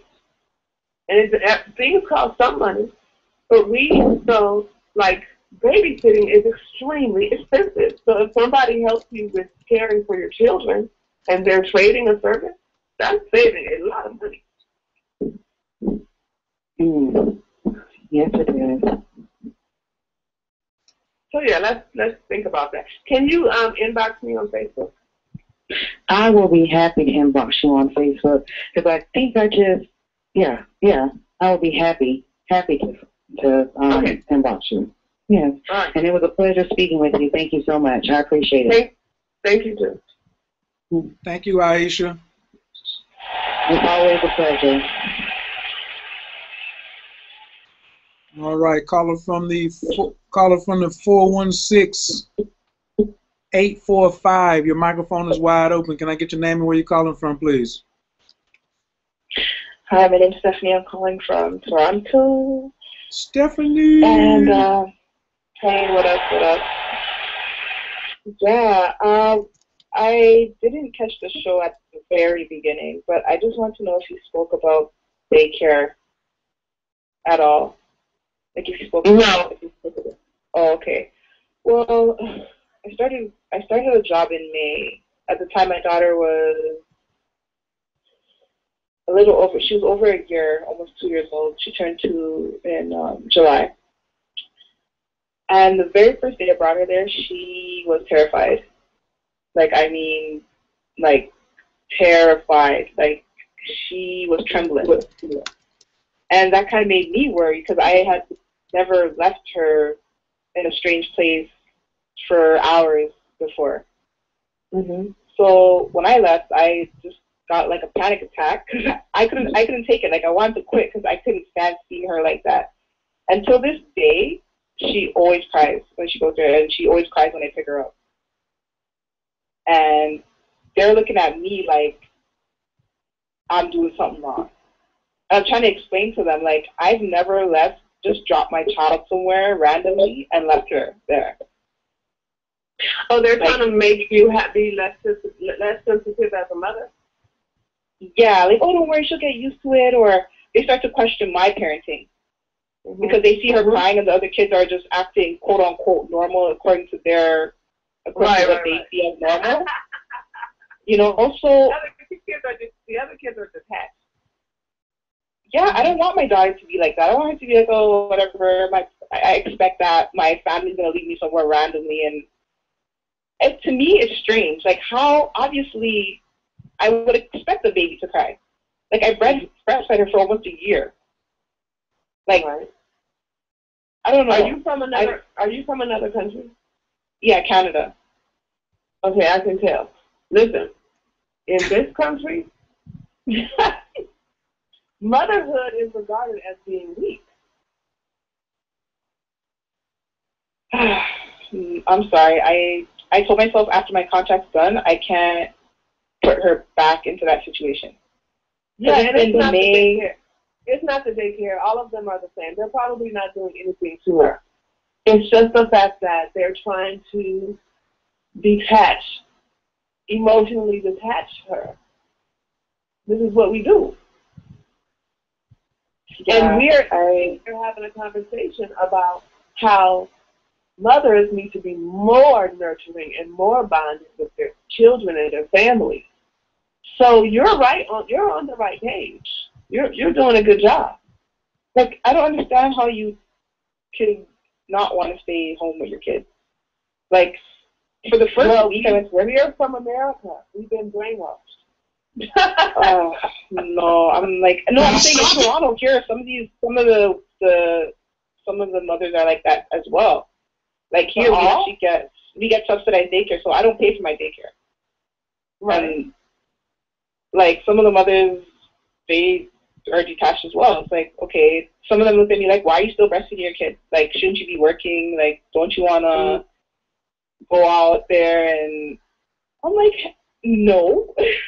You know, but no, like, I don't want to be under stress and then have to come home and feed my child. Like, I'd rather just stay with my child. And they're still young, right? What's your Stephanie, don't you want your freedom? Well, when you're working for someone else, are you free? No, I'm just saying, that's what people are going to say. I know what you're saying, but that's what I'm saying. Like, when you're working for someone else, are you free? Because how can you be somewhere knowing your child somewhere else and not knowing what's happening to them? Yeah, but a child has become an ornament. Just like an afro. I wanted to sneak that in. I'm glad you said that. Hold on for a second. Like an afro. No, listen, because as I'm going through pictures right now, and I'm looking at, I just typed in Ferguson riots, Ferguson, Michael Brown. There's like the skinniest black girl I've seen, and she's got the biggest afro, and she's standing directly in front of the line of the police before Captain Jackson came in. So this is when they had all their riot gear in, and she's probably a $105 soaking wet, and she's got her camera, her phone is in her hand, and she's holding up a sign, and she's screaming about justice for Mike Brown. And you can just look at her like everything's matching, like the t-shirt, like it's such a fad now. It's such a fad to go jump in front of the camera because this is where the most cameras are. And so now somebody's going to say, well, oh, look, I'm not making generalizations. I seen a female jump in front of the camera just so she can be in front of the camera. If she doesn't have a PhD, and if she's not a lawyer volunteering, because the lawyer that they have, listen, they're shopping the lawyer that they have for Mike Brown is Trayvon Martin's lawyer. So he got off. So Trayvon Martin's killer got off. Zimmerman got off. So why would I go back and hire the same dude? And every time there's a press conference, you have the same black women standing behind the chief of police and the captain of the state troopers.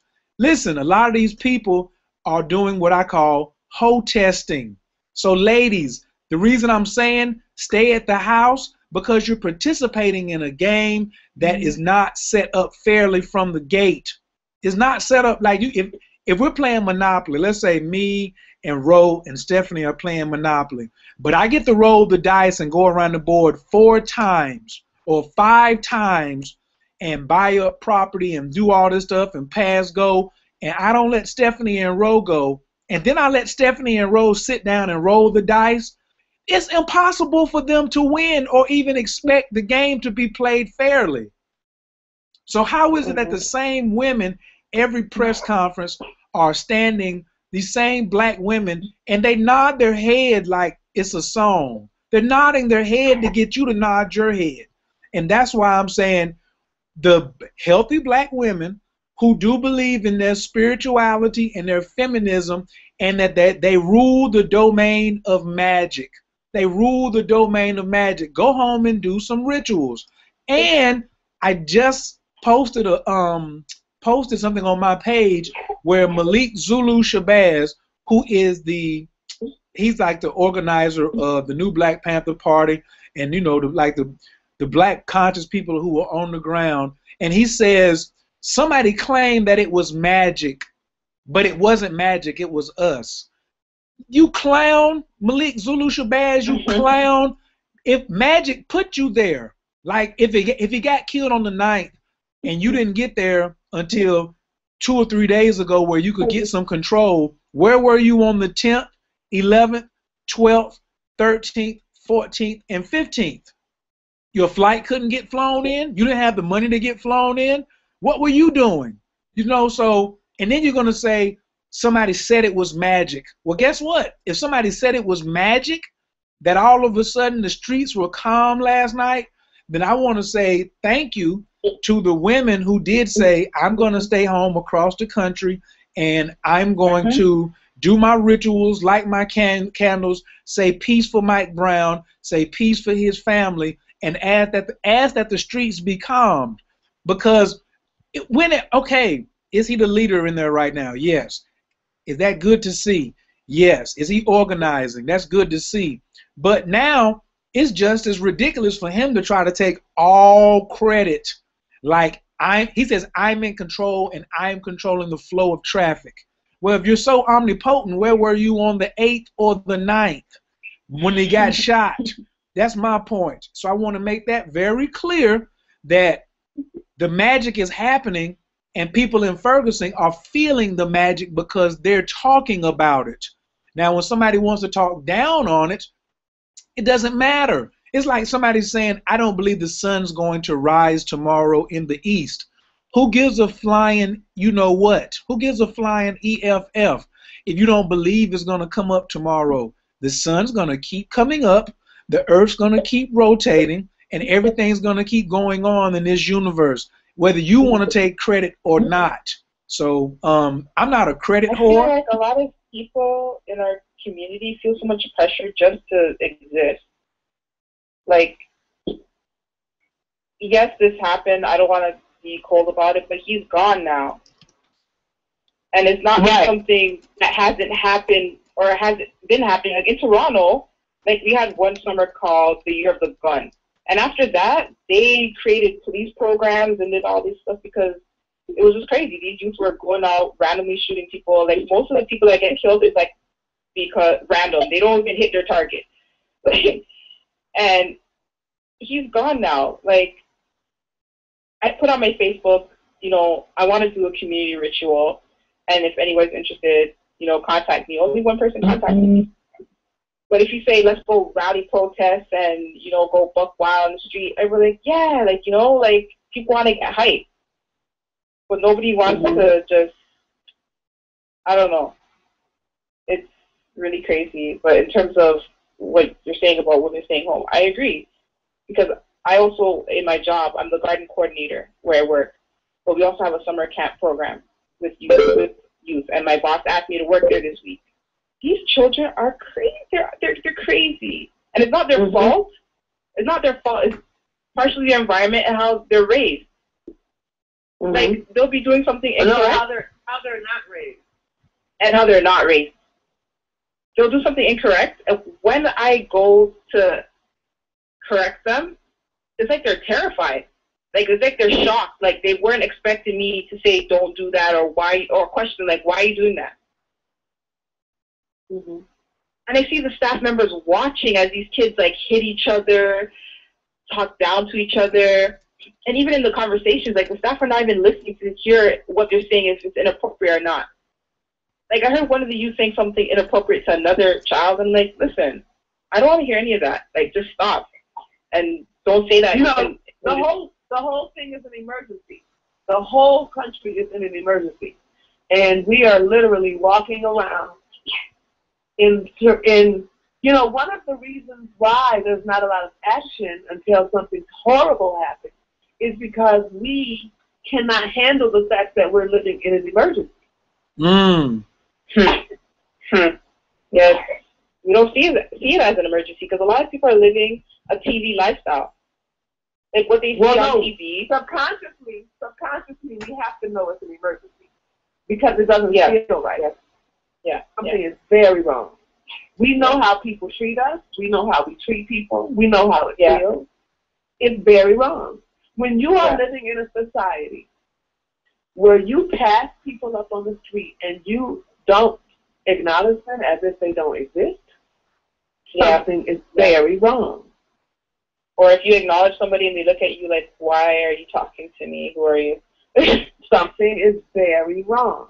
Humans in this country are asleep. On their phones. I wanted to add the sentence, people are asleep on their phones.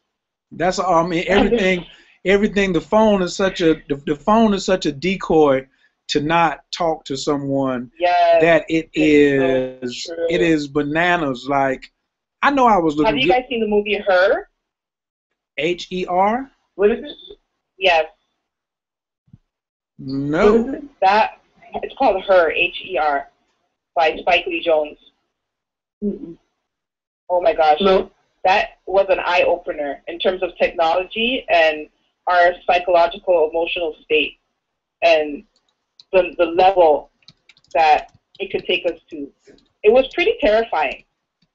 Like, it's not gory or anything like that, but like the storyline and just like how the people in that movie were interacting with each other and technology was crazy. It's very difficult for me to watch. It is very difficult for me. I don't have any problem with admitting that it is very difficult for me to live in this country. It is a stifling feeling, a constant feeling of being frustrated because I know, and you know, that it's not necessary to live like this. No, it's not. So, you know, the more that we know that it's not necessary, the more that we realize that everybody is wasting their time. Yeah, even when it comes to nutrition as well. Like how I see, like a lot of the youth, they abuse their bodies. They don't see it as a priority. Like, why should I care what I put in my mouth? I feel fine now. I'm okay now. Or this is what I've been eating. This is what my mom gives me. And that just goes to show how valuable parenting is. Because whatever their parents are giving them, they see as right. Like, why would my mother or father give me something that's bad for me? And that's scary. That's scary. Because parents, like we say on every show, parents are, in our society, parents are borderline depressed. People are not happy with their lives. People argue with me daily because they don't even know what happiness is. They don't have a frame of reference. People in our society think that happiness comes from your perception. This is not true. But parents are passing this false, borderline depressed happiness onto their kids. And those are the children that you see when you drop your child off to the daycare. Mm.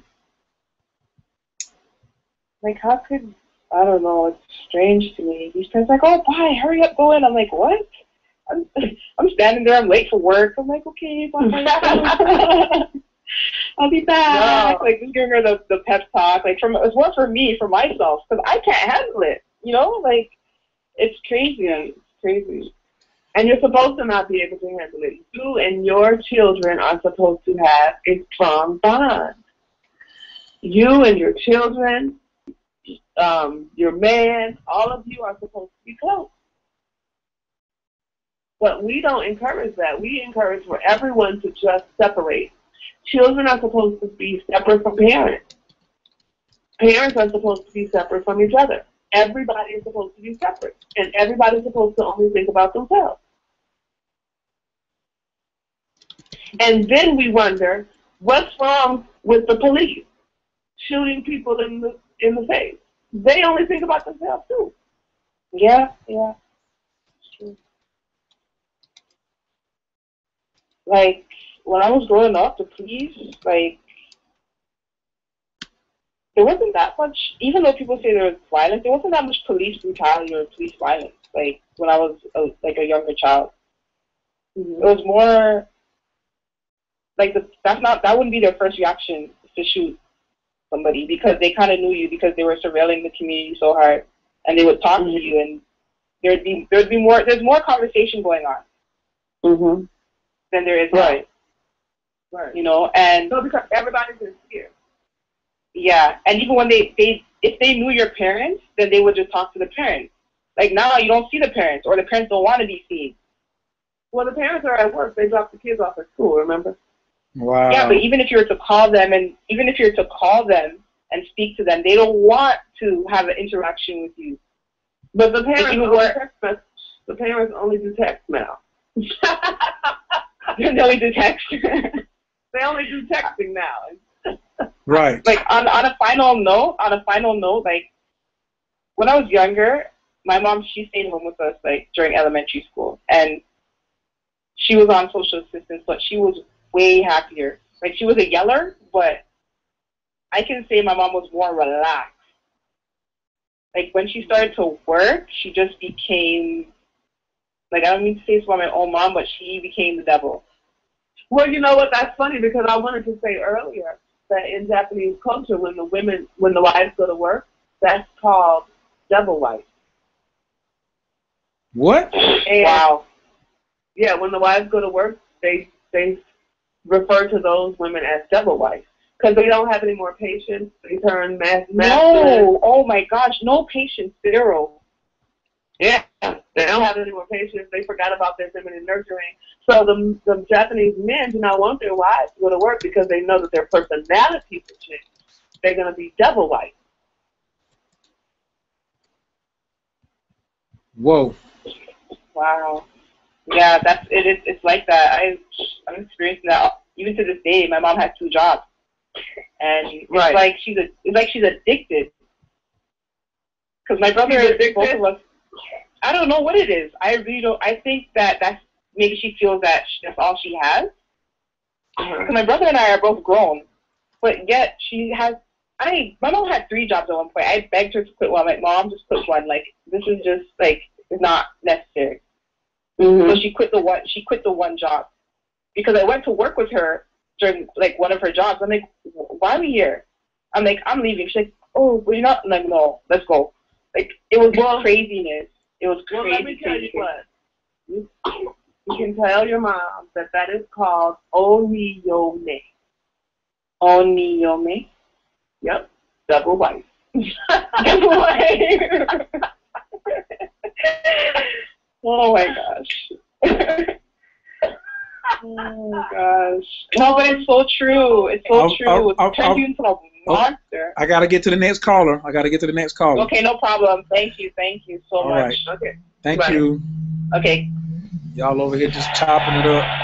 All right, we got one more caller to take. If you're on the line and you're listening through the computer, you're gonna need to call in and listen to the last caller. 347-205-9089. 347-205-9089, and press 1 if you would like to have yourself heard. I do see a couple people who just came on and press 1 because they want to be heard, so I'm going to get to you too. First it's going to be the 817, then it's going to be the 909, and then we're going to see if we're going to have anybody after that. But in 4 minutes, it's going to stop streaming online. We want to hear everybody's feedback and opinions and their thoughts. We love to hear from somebody who's in the Ferguson area. If you're in St. Louis and you have a comment, I would really, really, really like to hear what you have to say. Caller from the 817-703. Your microphone is wide open. Can I get your name and where you're calling from, please? Hi, my name is Natty Ray, and I'm calling from Dallas, Texas. Thanks, Natty Ray. Hi. How you doing? I'm calling because one, I loved your post, and I put it up on my Facebook, and I got a lot of backlash from a lot of different sisters on my page. Some sisters got so mad at me for reposting that they deleted me off their friends list. But I feel like, as a mother, like today I'm 33 years old, and I have 3 children. And I cannot be on the front line. It wouldn't make any sense. If something happens to me, I'm taken away from my children. And I'm married. I've been married to my husband for 15 years. Okay, but the first thing I said to this one sister said, it doesn't make any sense that I leave my family and take away their mother, their nurturer, for something that I feel. Can you hear me? Hello? Yes. Okay, something I feel that should be my husband and man should be taken care of. Now, see, here's my thing. If I was single, and if I didn't have any children, it would make more sense to me. I feel like it should be a balance in everything. I'm not single. I have children, so it's not my place. The first thing I did when I heard of the incident was I start doing my rituals, okay? But, I think in the other call, the call before, 90 seconds. She was talking about how women, they feel like they need to be a part of the movement. And we are a part of the movement. We've always, as African people, as Black people, we've always been part of any movement in our society. However, everybody has their own role depending on what's going on. 60 so seconds. To say that, we've been taught, a certain way to think because we're here in America, I think it's somewhat of a generalization. My mother was a Christian, and she's from Texas, but I grew up in California, and she lived in California. We lived in California for about 30 years. I was born here and then left. However, she had very selfish traditions where she cooked, she cleaned, and she went to work. I went to school. I knew when Mama came home, she was going to cook. And 5 days out the week, we had a hot meal. Maybe on Saturday, she didn't feel like cooking. And my mother was married, not to my father, but to my stepfather, who she's still married to. So that's what I saw. And that's what I'm doing with my children. And I see a lot of other families, that do the same thing. And maybe because I'm from California, I have a different point of view when it comes to the Black community because I grew up in an upper middle class community. So I'm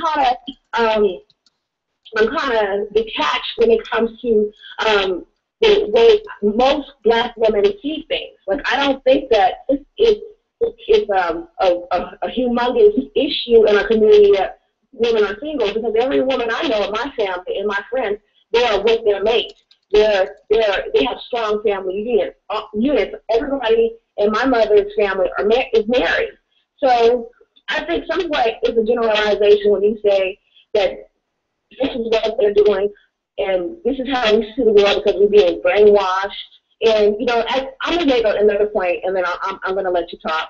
But I'm in school for my master's in psychology. And I was just telling my professor that I think that, you know, it needs to be a law in how we raise our children. And because I'm talking about like an authoritative parenting style versus authoritarian parenting style, which is very similar, slightly different. And if we can have the whole world understand how we communicate and deal with one another as a people and as parents, then we won't have situations like the Trayvon Martin case or the Michael Brown, because it would be everybody has a value system, everybody has the same morals, everybody has the same understanding. So it's not just that, you know, these things are not out there, because, you know, different ways of how to raise your children, they're out there. It's what people choose. What people choose and what people want to believe. And everybody has their own choice, whether they know it consciously or subconsciously. Everybody does have their own choice, but everybody does not know it. And this is the problem. People don't exercise their choices. They don't know what their choices are. They're not interested in their choices. These are all problems.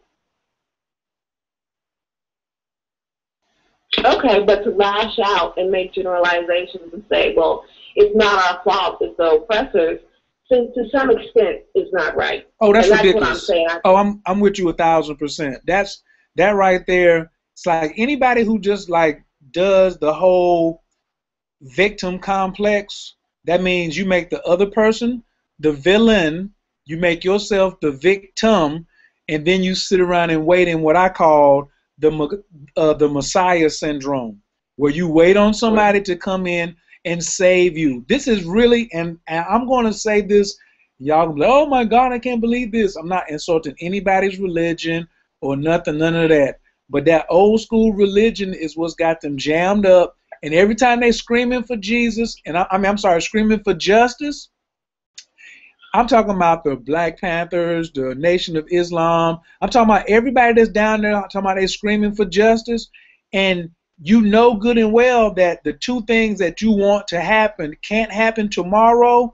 You're stuck in that Jesus coming back for me, do it all, take it away in one whop.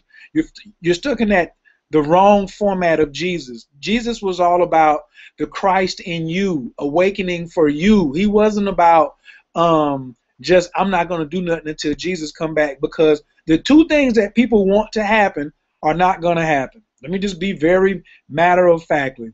The police officer, the police officer who has fled the state without being charged, who does not have to come back if he does not want to, and there's no guarantee that he's even in the country, but he's being protected because he's a member of the whatever,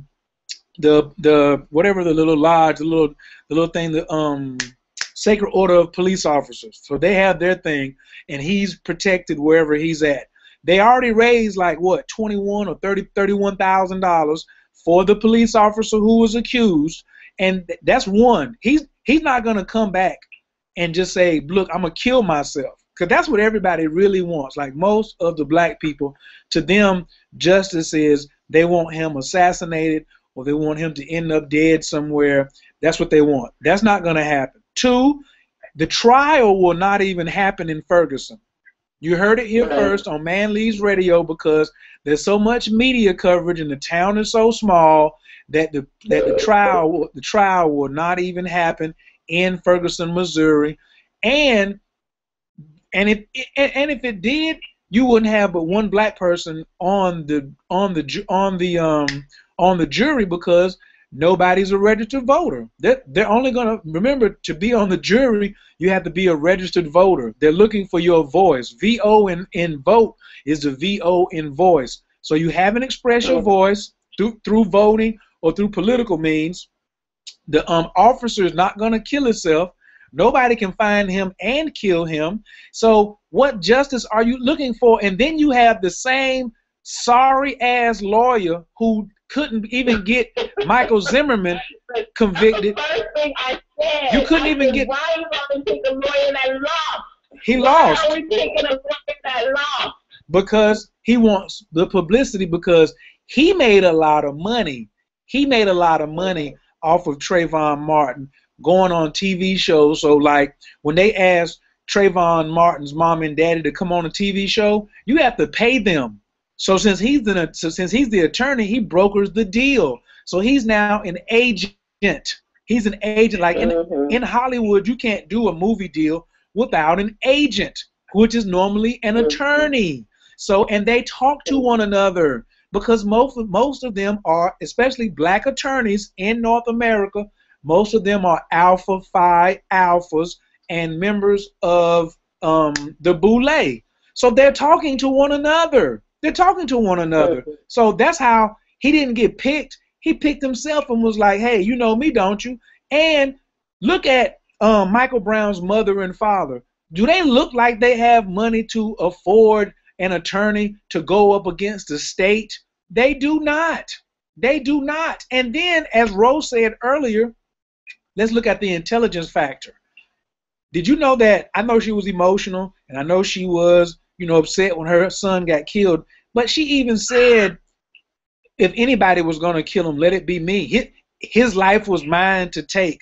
What kind of craziness is that? Look how deranged that we. Listen. Even if she's not intelligent, that does not take away from she is the mother of Mike Brown. She is. And what she says that she's still in mourning and loss. Yesterday she was just probably fussing and yelling at her son. Okay, not thinking she was going to lose him. He just graduated from school, and so you don't do that. No. I'm not throwing her under the bus, but I'm looking at it realistically to say that anything that comes out of your mouth when you're emotional is indicative of your upbringing. When you're emotional, indicative of you being raised in an upper class family. You didn't come up in the poverty that she did. You would never stay in those apartments that she stayed in. So what you would say as a mother who had a child would be indicative to your education level, your relationships that you have had. All of that is indicative of when you say something emotional. So don't you get emotional and think that I'm throwing her under the bus and saying that I'm making some generalized statement. As Ro told me earlier. What I mean is. That's why you have to listen. That's why you have to listen. That's why you have to listen and don't assume. Okay. And I want you to listen to what I'm saying. I'm saying that she is in the mourning state. So no matter what type of education she has at this moment in time in her life, she just lost a child. We all don't mourn. She was going to this stage, and she was going to different, especially as a woman, which you cannot, understand. Her hormones are raging. And if something happens to my child, I don't know what I would say. My child, not only did he die, but he was shot down, execution style, in the head. That is horrible. You don't want to think of your child dying like that. I lost my first son, okay? I lost my first son when I was 19 years old.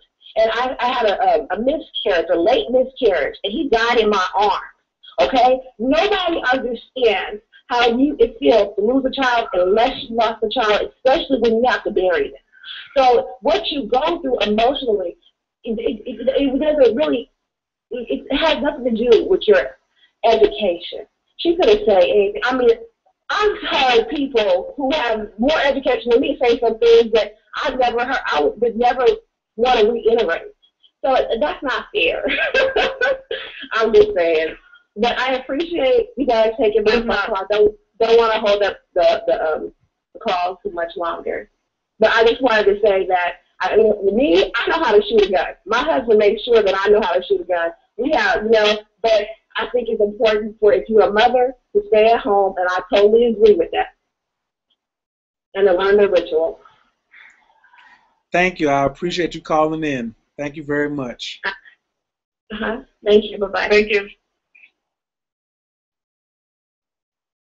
Caller from the 909. Your microphone is wide open. Can I get your name and where you're calling from, please?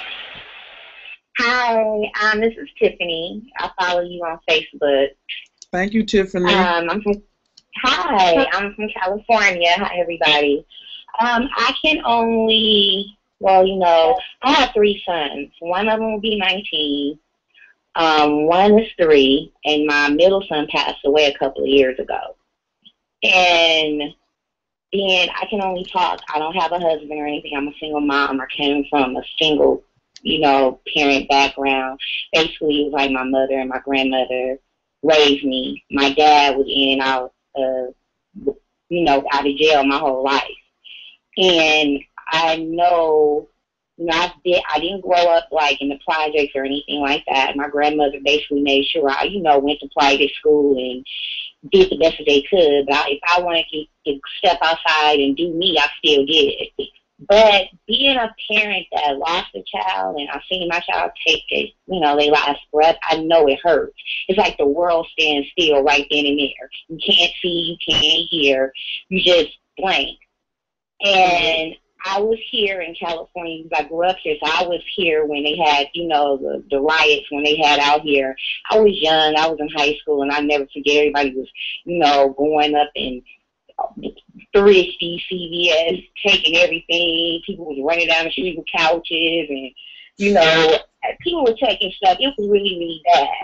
When I was younger, we didn't even put it together like, okay, this is what happened. It was just people stealing stuff. When I look at the situation now down here, the first thing I heard was they were down there taking rims. And I was like, wait a minute, what's going on? Because I really wasn't watching to see what was going on. I heard and you need to look and see what's going on. And I'm with you on the ritual thing because I recently learned about rituals and learned about a lot of things. And it does make a lot of sense. To me, it does. Now, the name calling, and I feel like it was like cyberbullying that they were doing with you, I was just shaking my head because a person can't have their opinion. Because there's a lot of cyberbullying. You know what I mean? It's just like anybody, if you see somebody doing good, somebody has something to say about it. If you see somebody doing bad, somebody has to say something about it. So I feel that the ritual thing and having a person, try to show them peace and help, and like you said, do the ritual so that they can help that, so Michael can basically, try to bring peace into the city. I believe in it. But, having parents, my mom and my grandmother from Shreveport, Louisiana, you couldn't say nothing like that to them. They think I'm the devil. Right. So I was at the house today, and I was speaking up on it, and it, I tried, and I basically got booed up out the house in the rain. Here, take your baby and go. So if I bring up the topic, it's an issue or whatever, but I just don't get it. I believe in it. I started it. I had to do it basically for my son, for my father, because, literally my dad committed suicide. Like, he got out of prison. I was pregnant with my 19-year-old, and he committed suicide. So being, basically having depression from that, I've always been up and down with, depression and different issues, just, being a single mom. But I just was basically calling about, I call it cyberbullying. And I just want to let you know that I believe in what you were saying, and it's working. It has worked for me so far, being a little bit more peace in my life. And I feel like I flow a little bit better. And I just feel like hopefully something good will happen down there. But like you said, I don't believe that, when they go to court, it's not going to be there. I already been believe that man is gone somewhere. He's probably somewhere in Canada, somewhere. They got him up out of here. Right. He chilled. So they had somebody, what's his name? Tommy something that's on, he's always on YouTube. Tommy Sawyer. Sotomayor. He's a black dude. Tommy The one Sotomayor. that's always, he's talking about like he don't never be around black folks, this and that. Well, he went down there. He drove down there to an address. Did you see that? Did you see it? Did you look it up? He went down there to an address they had for the cop that shot Michael.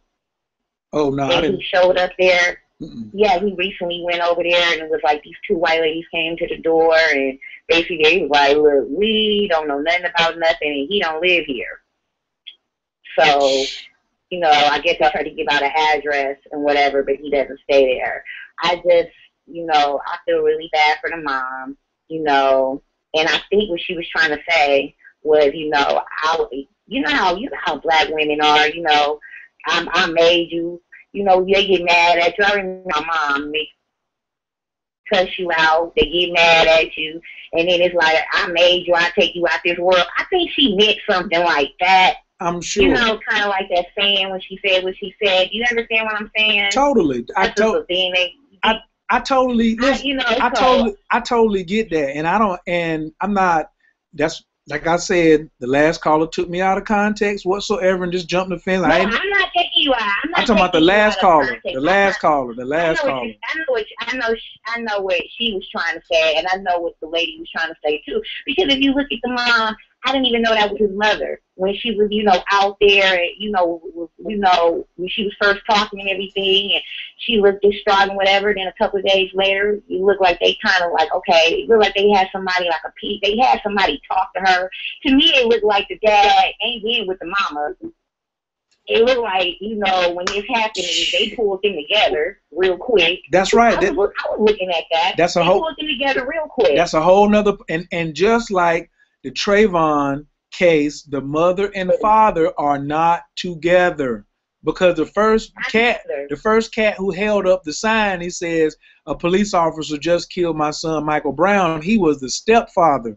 So, and the picture that when they're standing side by side in the church, and I mean, still big up to Michael Brown Sr. for, like, hold on for a second. You don't see no warmth there. Hold. You don't see no warmth there. Right, you don't see any warmth there. You don't see any warmth there, but big ups for him, even if they did say, y'all need to come stand together for the cameras. Like, where's the stepfather? Like, the stepfather has been the one feeding Michael Brown. Why couldn't he be, you know, be there? Because this is who they're going to try to name them. The whole thing is going to go to some civil rights suit. They've already told them how much money Trayvon's parents got, and this is what we're going to try to do for you, because we can't hang this police officer in this town because he's related to such and such and such and such. But we're going to have to go through with the mockery of a trial, and then we're going to come back through a civil trial, and then we'll give you a couple $1 million, and then it'll already be like a year and a half gone by,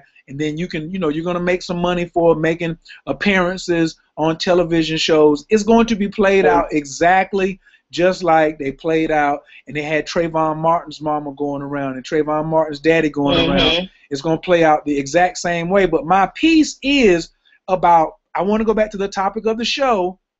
If men, because now I don't want people to keep thinking I just talked about the ladies the whole show. You men have to get healthy and stand up and insist that she stand down. And a woman wants to stand down. And the women who don't want to stand down, they're not just angry at the cops because they look at the cops at authority.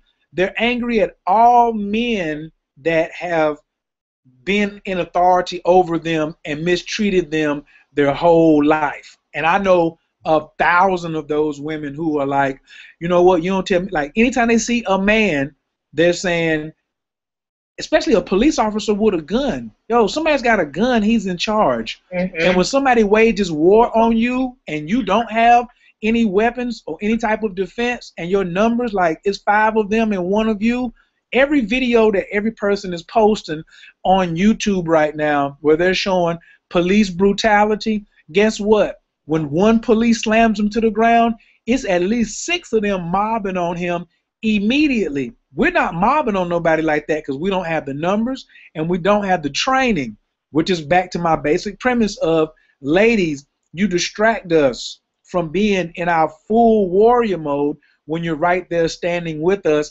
at this day and time, in this fight, on this front line, we don't need you to physically stand there. Now, what we need you ladies to do, because now somebody said, well, you just talking and you offer no solutions. They've been putting this little flyer out, Ro. I'm going to turn this back over to Ro. Watch this, what I'm going to get ready to say. They want everybody to do a blackout on September the 8th and don't buy anything from Best Buy, Walmart, whatever. Ro, will a blackout work if black women don't get behind it? Are black women going to stop buying hair care products for 90 days to make No. Nope. Okay, why? Well, wait a minute. Hold on. Let's try this. If they, because the Montgomery boy boycott is what everybody's talking about. They said, well, when they boycotted in Montgomery, we got some attention. Yes, but when we got back on the boat, on the bus, we still didn't have our own bus company. So let's say if we try that now around a holiday, will black women not go shopping for Christmas for Michael Brown? Yes or no? No, they don't still shop. I mean, but I mean, they're angry. I mean, all these black women that are marching, and white women who are marching in Chicago, New York, Atlanta, L.A., will they say, I'm not going to buy anything over the Christmas holidays or Valentine's Day or Thanksgiving, and I'm not going to the Black Friday sale either because of what happened to Michael Brown until he gets justice? Will women do that? No, but they need to do it. Exactly. So that's what they're. Can I just say one thing real quick? Yes. You were saying something about the men need to come in and tell the women to basically stand down. I know that sounds good, but when you got so many men, I call it the out of sight, out of mind situation, where they have kids, but it's out of sight, out of mind. They're not doing nothing. They do what they want to do.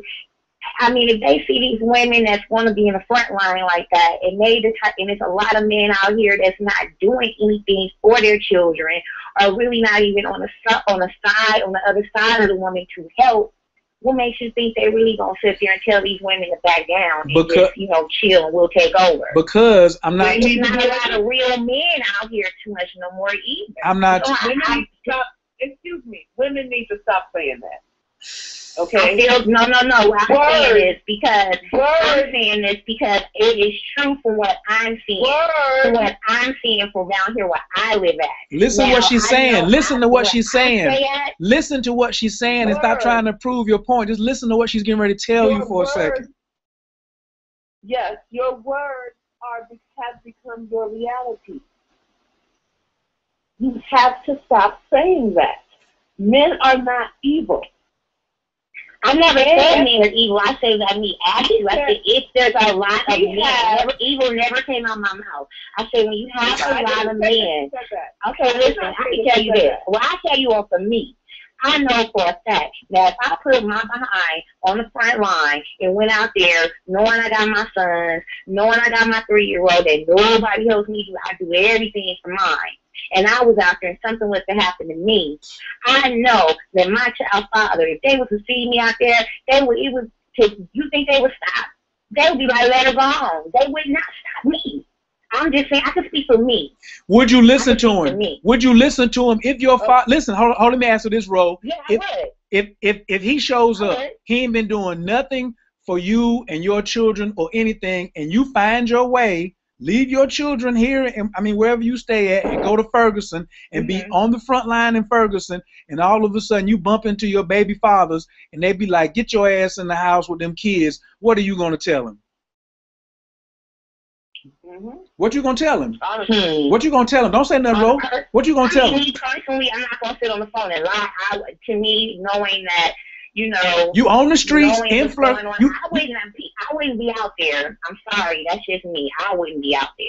Now, I can, from the sideline, if it's something else that I probably can do, but me personally, just to be out there knowing how aggressive everything is. Would you listen? And somebody, I wouldn't be there. Would you listen to your baby father if he came and told you something to do like a man right now is the question.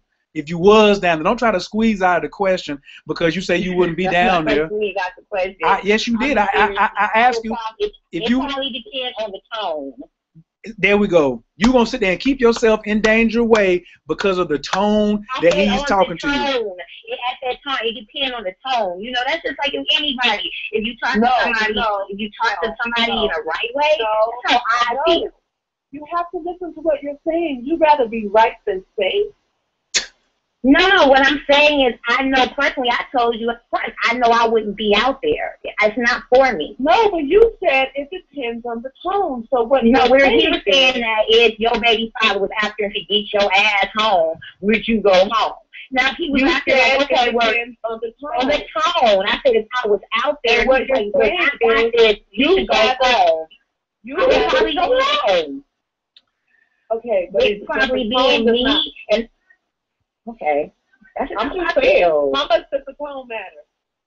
How much does the tone matter when what kind of point are you trying to prove with the tone? Well, at the end of the day, it don't matter because I know me personally, I wouldn't be out there.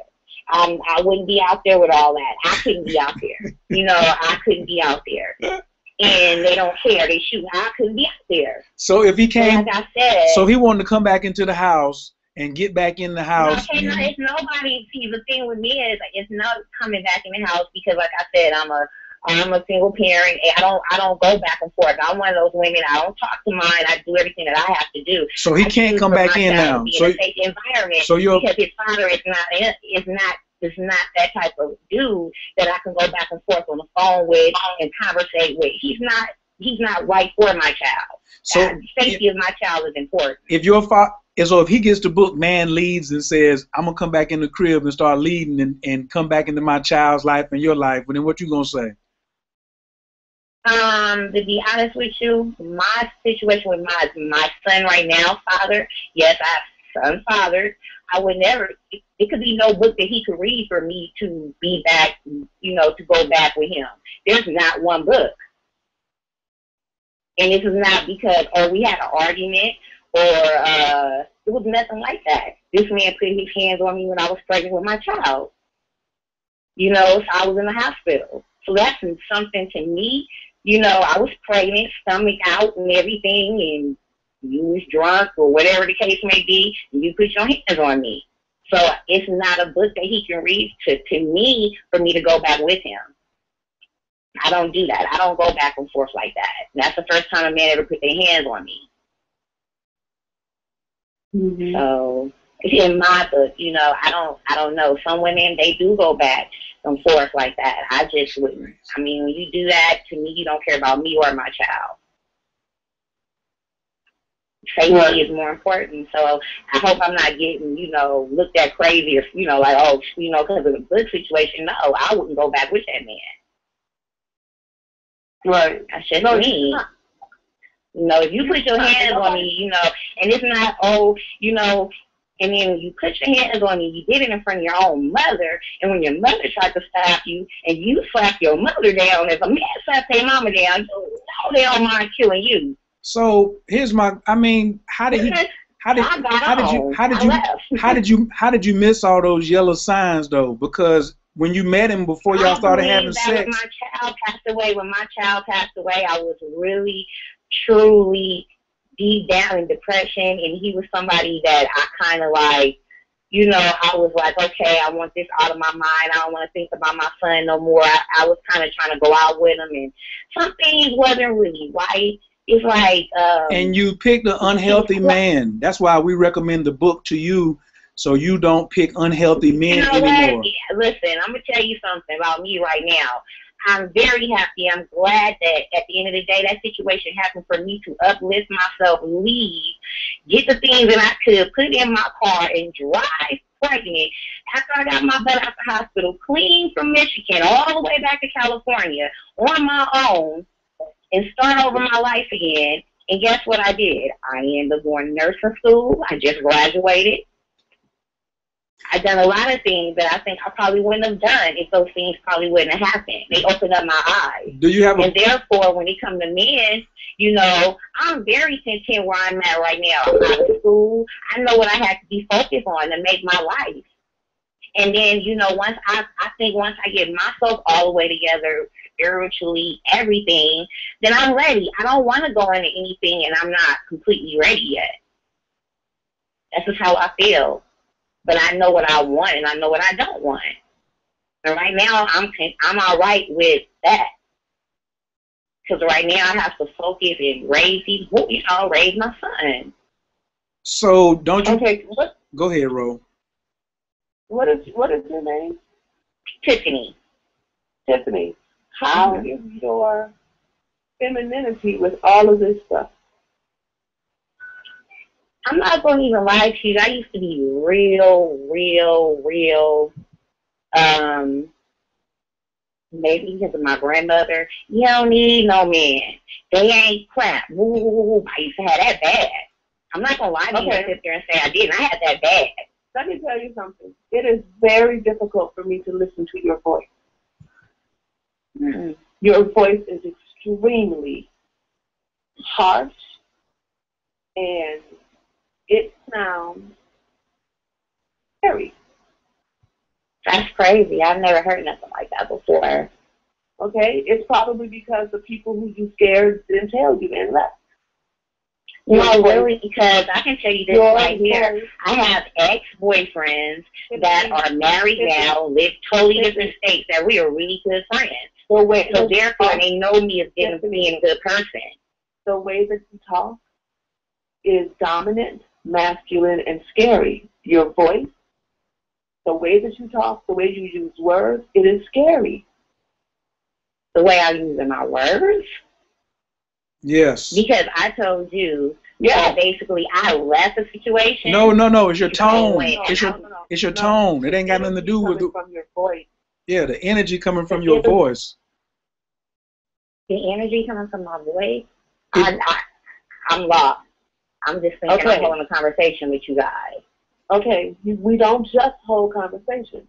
When we talk, we are either masculine or feminine.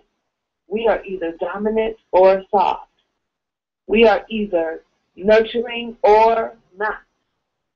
Your voice, the way that the energy is coming from your voice is scary. I'm just going to say that's your opinion.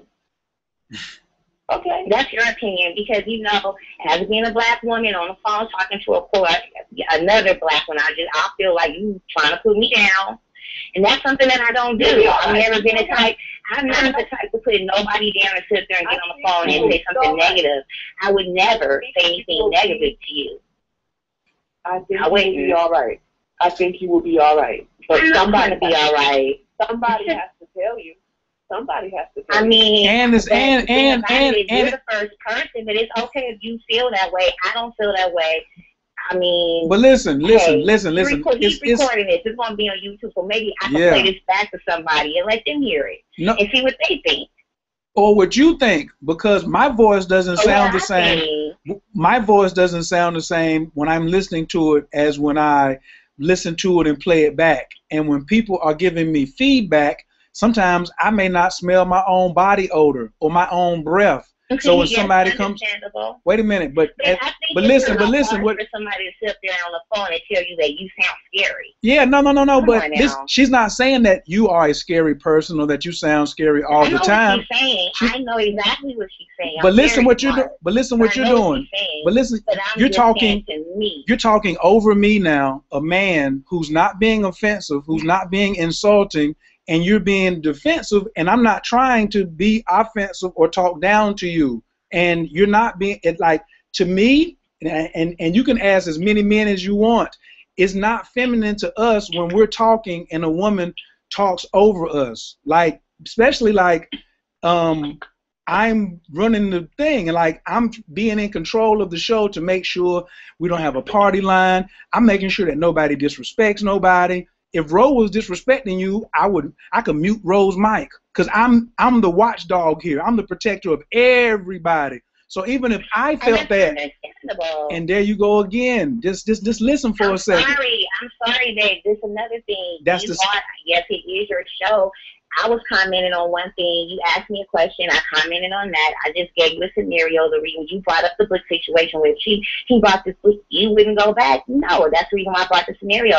Sorry, somebody put their hands on me. I choose not to go back with them. So a lot of women that do go back with men, they do that. I don't want to go back. But we're not talking about that. We moved that on. We moved on past that. We went from that to and your tone. Asked me a question from that. And then we told you about your tone. We gave you feedback to try to help you. If you don't want to take it, we're not here to convert you. It's a difference between feedback when she was like, your voice, you know, I being a woman, talking to another woman, I can hear her tone too. I could say, you know, wait a minute, I thought I was talking cool. I mean, I thought I was coming off like y'all understood me. It is very common, and I used to be just the same way. It's very common for when a woman approaches you with a soft, gentle voice, and you're not in your soft, gentle voice, you find her soft, gentle voice annoying and offensive and condescending. This is very common because you're in a different energy than I am right now. I switch my voice. I don't have the same voice all the time, but I know that I have to change it and make it appropriate for certain people to hear me and to have compassion for me. Well, I didn't call on here for nobody to have compassion for me. I called because of the topic, and I was just giving my opinion. And I was telling him how I felt about, you know, the situation with the rituals.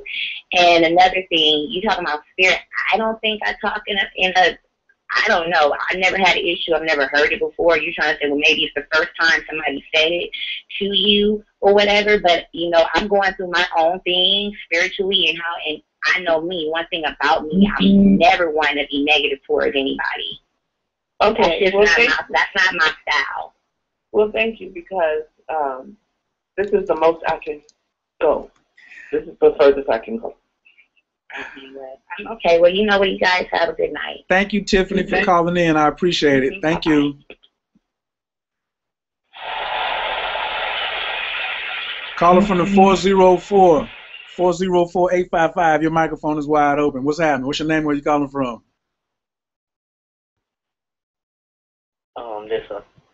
Can you hear me? Khayr? Yeah, peace. What's going on, Brother Amari? Peace, Brother Amari. Calling from Atlanta.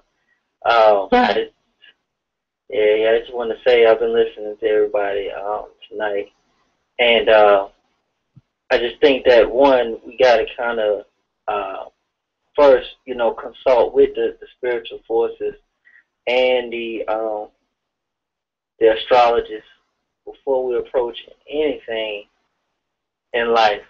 You know, everybody in history always went to the shaman. Any pharaoh, any Chinese head of state always consulted with their astrologists and their spiritualists first. And that's with anything we do in life from the day we were born. So, Khayr, and also, you know, we have to be able to discuss things without the emotion and our personal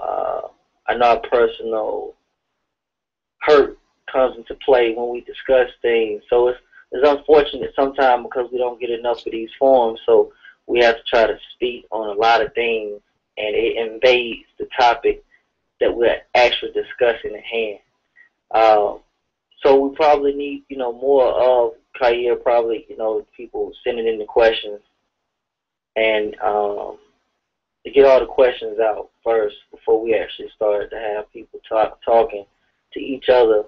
Because of that, you know, our ability to kind of not control the emotion behind things. And I was sitting here listening for some hours now, working and listening, and I heard the sisters going back and forth, and I heard a lot of hurt. And so, Khayr, you know, every time we have a forum, it seems to be hijacked by the hurt of the community, which is unfortunate, you know. But I just wanted to say that piece, man, and, you know, hopefully the sister Tiffany is still listening. And hopefully you and the sister that was talking can have a side conversation outside of this forum and build on that. And other than that, brother, appreciate the conversation. I got to jump off. I want to say that before I exit. All right. But we still want to know How do you feel about the topic? Do you feel that the women should be standing beside you fighting while you up there fighting with the police, or should she be inside being feminine? I think it is at war, strategy prevails. Good strategy prevails. And it's never a good strategy to have one strategy. Okay. But you notice that you don't see any of the police force, their wives are not out there with them, or none of their community and family members are out there with them. Have you noticed any photos or videos or anything like that where the wives of the police officers out there? Again, these are hired, salaried employees, and maybe some even positions that are invading a land that's occupied, by some of our people. We have to look at all elements, all angles, and that's a good point that you made about their wives are not out there, but we're not also invading their actual community. Now, if we were to invade their community, it may be a different story. We haven't seen a black force, a black police force, or a black, militia invade a white community and hold it hostage. You won't see it either. You won't see it either. It costs billions of dollars. It costs billions of dollars. So this is my point. This is my point. You haven't seen our power exercised over their community. Since the creation of camera phone television. Maybe when Hannibal or some of the other brothers invaded Europe, you might have seen that, but you haven't seen it in our time. So I think strategy. To answer your question, I think it's a strategy. We shouldn't have one strategy. And even watching some of the other culture films, I watch a lot of Chinese war films. The women are trained, if need be, to take care of the home or defending it if the time comes. And we are out of order. We don't have any order. We don't have family order, personal order, community order. There's no order. There's no strategy. It's reactionary. They're reactionary. So in the reaction, there hasn't been any strategy, brother. So the sisters, if need be, and that's a strategy, they need to fight. Then yes, there's different ways to fight. Like you said, someone asked me the other day about fighting. I told them that the heavens are at war. The gods are at war. We're mere mortals. So if the gods are at war, then what do you think the mortals are going to be? So some of this, like you were saying, you fighting against deeper magic, deeper magicians. I'm fighting against deeper architects or different angels. Everything is at war. We are, like you told me years ago, you said we live on a planet that is based on war. Yep. The animals are at war. The predator and prey. People say it's peace in nature, but if you listen enough to nature, there's war going on in nature. There's war going on in the woods. Something is running from something. Something is. But I think that's why that's not sounds of peace. That sounds of some insect running. And even in some of our past shows, Ro has said she has fought very hard to regain her femininity. Didn't you say that one time, Ro? I fought very hard to regain my femininity. Right. So I don't have a whole bunch of mercy for somebody who thinks that I have had my femininity like this the whole time. If I can do it, some other people can do it too. Well, this is the thing that Khayr, you point out in astrology. We'll all have our own purpose, so that we can't generalize ourselves on someone else that's destined and defined to do something entirely different. So you're defined and you're destined to do that. One thing they talk about in these Chinese movies is about fate. That is your own personal fate. That your personal fate cannot be exerted or exercised over someone else's fate.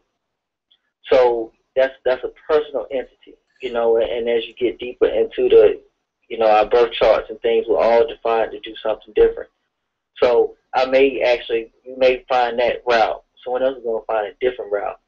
So, it's all about connecting the dots and helping each other in whatever our route. may be. Absolutely. But I mean, as we've said many times, as Rose says, her information is for healthy relationships. So people who have a fate of a healthy relationship, like teachers that I've had and that you've had and that Rose had, Rose, it was in her fate that she studied with them. So, but the teacher needed to say, hey, I'm over here. I did write the manual. Everybody ain't gonna read it. Everybody hasn't read Shakespeare. Everybody hasn't read Things Fall Apart. Everybody hasn't read Man Leads. Everybody ain't read the Bible. Everybody ain't read the Quran. But it had to get done. And so what we're doing is taking something that we believe is very useful and saying, here it is for people, you know what I'm saying, who want this particular lifestyle. And if it don't fit, like if you want to have war, if you want to have chaos in your house, and you don't want to be in a healthy heterosexual relationship, this is not the book for you. Like, you know what I'm saying? Like, so brother, I think, you know, a lot of this needs to come down to clanship. And I'm a true believer of tribal forces and clanship and diplomacy, and you building your own tribe and your own clan, and defining it. This is who we are, which is nothing wrong with that, you know. And you defend it. The thing about, you're not born in peace; you're born in chaos. You have to attain peace, and then peace has to be protected. So if you're a peaceful tribe, and you know you're protecting that and defending it, and continue to build it, and invite those who want to be a part of that, they will come once it's built. That's just how it all works, you know. And there'll be other tribal forces that won't agree, so they have to, you know, they have to serve their fate as well. So you're looking at the fate of your clan. Hey, look, you over there, you got Ro over there smiling because what I can read her mind right now when Ro is saying, didn't he just describe lineage? Didn't he just prove our point from last week that men are always talking about lineage?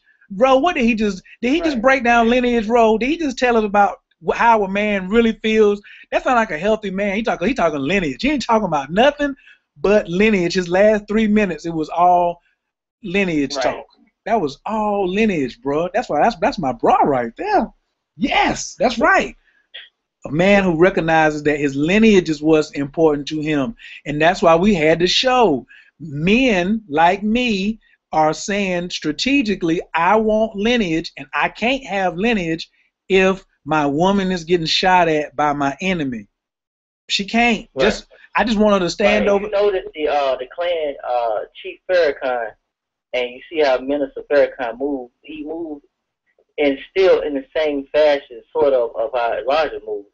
You don't see any of the MGT out there. You don't even see a heavy force. He didn't even send all his soldiers down there.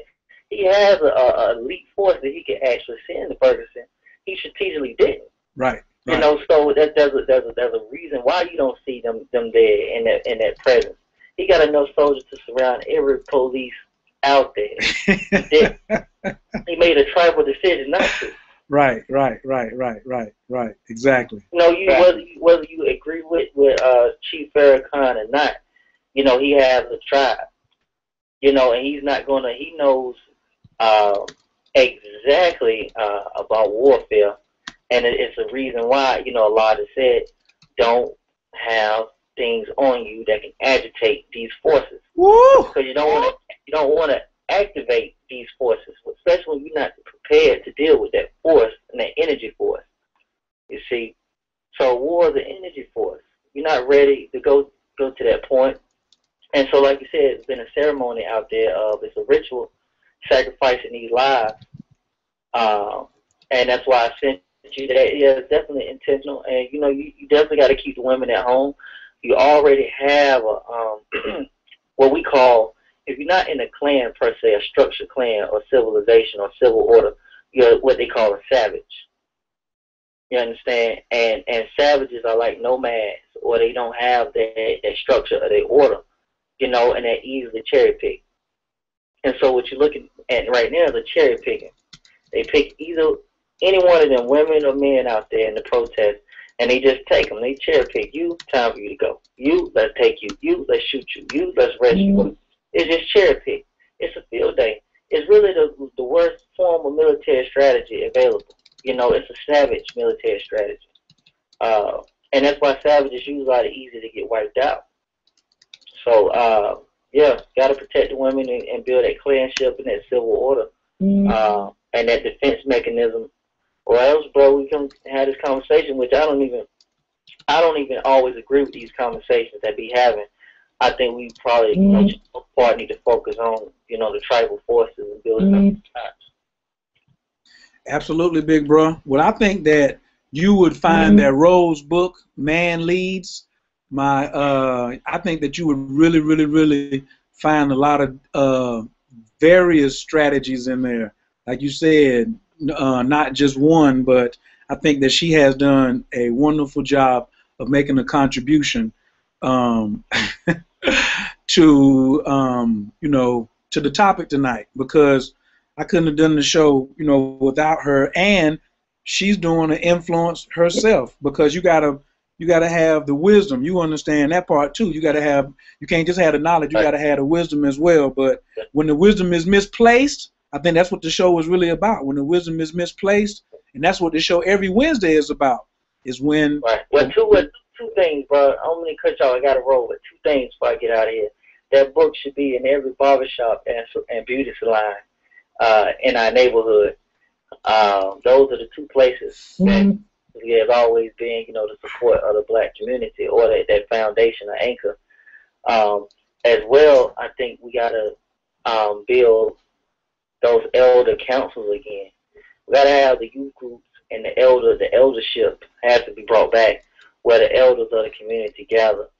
And I'm not talking about the church clergy type elder, leadership, Bishop T.D. Jakes and them get together. I'm not talking about that. I'm talking about people like the sister Roll on the phone. I'm talking about brothers like you, and a brother eldership council, a sister eldership council, where the sisters, are getting together and actually having these councils and inviting each other. And the tribal chiefs can get together like yourself and meet with other chiefs, because there's many others in the community. If we just don't get on the same accord and kind of grow at a larger force, Voltron, so and discuss these things. We got differences, but we need to talk them out and have some type of diplomacy, so you can exercise these thoughts and drop these seeds in the council, and then the council can drop these seeds in the youth. When do we start?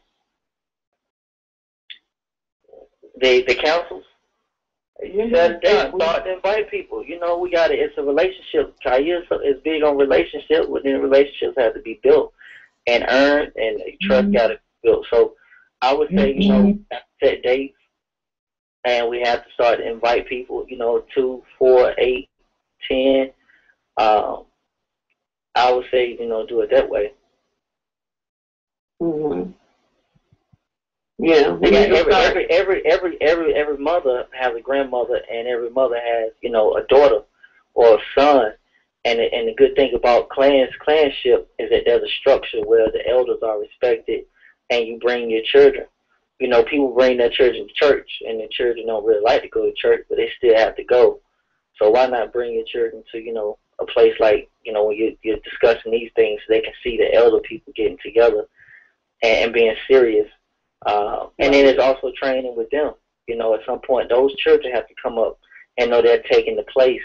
They have a responsibility now. I heard you talk about Malik Shabazz earlier, Khayr, and the brother has grown some. He still has a bit of ego to him, but he's grown some. He said something very, very good on a show with Sinetta I was watching. He said that Minister Farrakhan got together in Savior's Day and put Noble Drew Ali, Marcus Garvey, and all of that, our elite, Dr. Khaled, on the wall and honored all of them.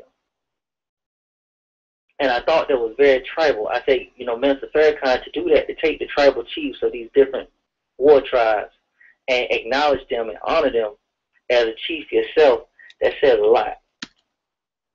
That says a lot. So, this conversation that we're having tonight about we should be meeting with the chiefs of Ferguson.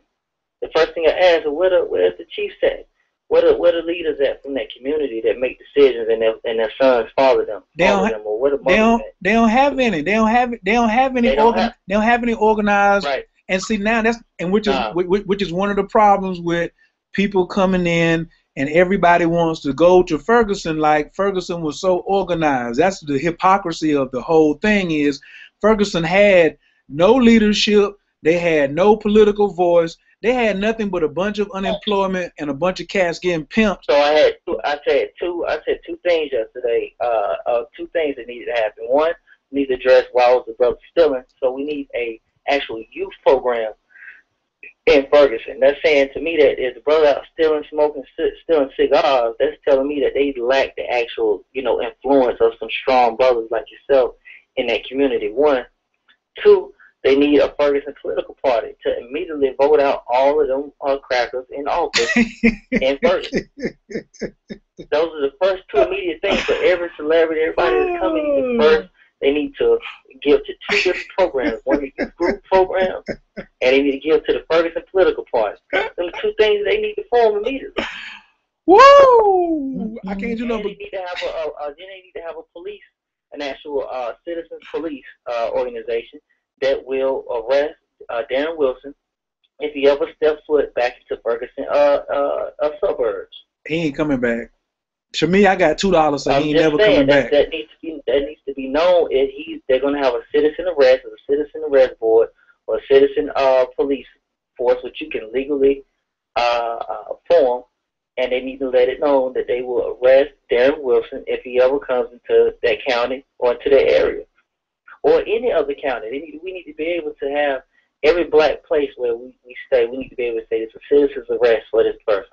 I also I want to let Ro get a word in too, but I wanted to say that if we're going to do citizen's arrest for Darren Wilson as a white police officer, we need a citizen police force to start arresting for black on black crime too, because I ain't going to sit here and make it seem like, the white man is just picking off blacks.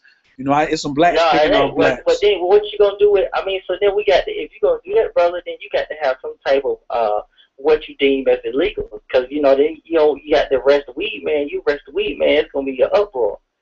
You understand? Well, if we get enough people in office to vote, then we're gonna be all right. But I want to let Ro get some in, because we only got 4 minutes left. Ro, please tell people how they can find you, find your book, right, and where you at. Thank you, Brother Amar. I'm gonna holler at you. Peace. All right, peace. Thank you. Peace. You can find me on Facebook at Ro Cutno, R-O, last name Cutno. And the book is Man Leaves, and you can find the book at Amazon, or you can contact me. But I want to say that we have all of these solutions in mind, and none of these solutions are going to be effective if we do not fix the core problem, which is the family. That can be fixed faster than a lot of these other solutions. Yes.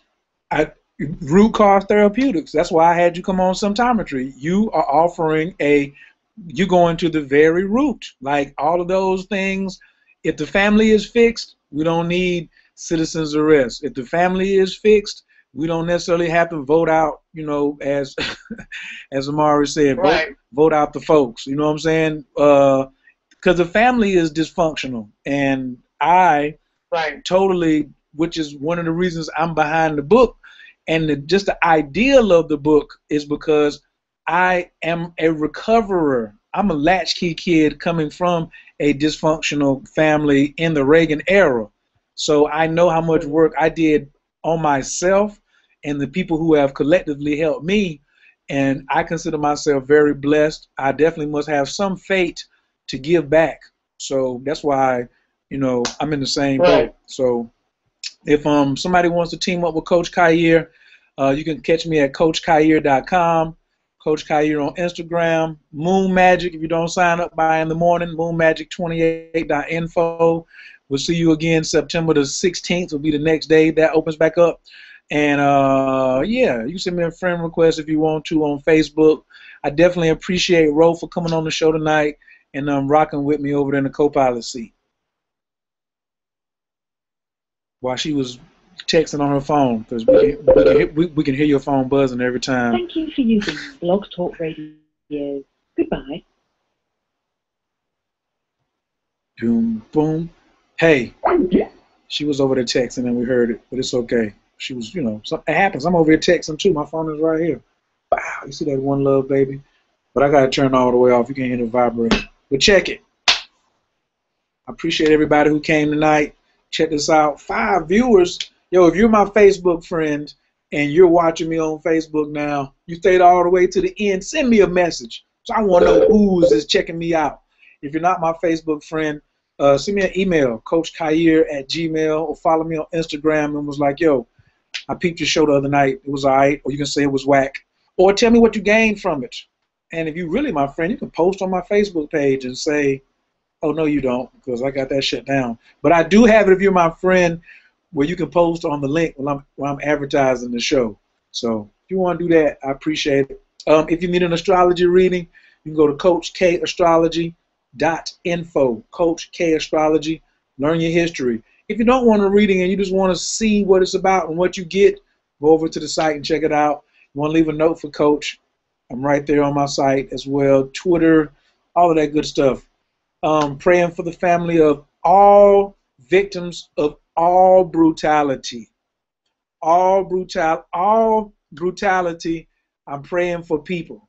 I really, most of the time, would say all brutality is wrong, but my brother Amari just reminded me that on this planet, it's just war. This is an unagreeable, disagreeable planet. So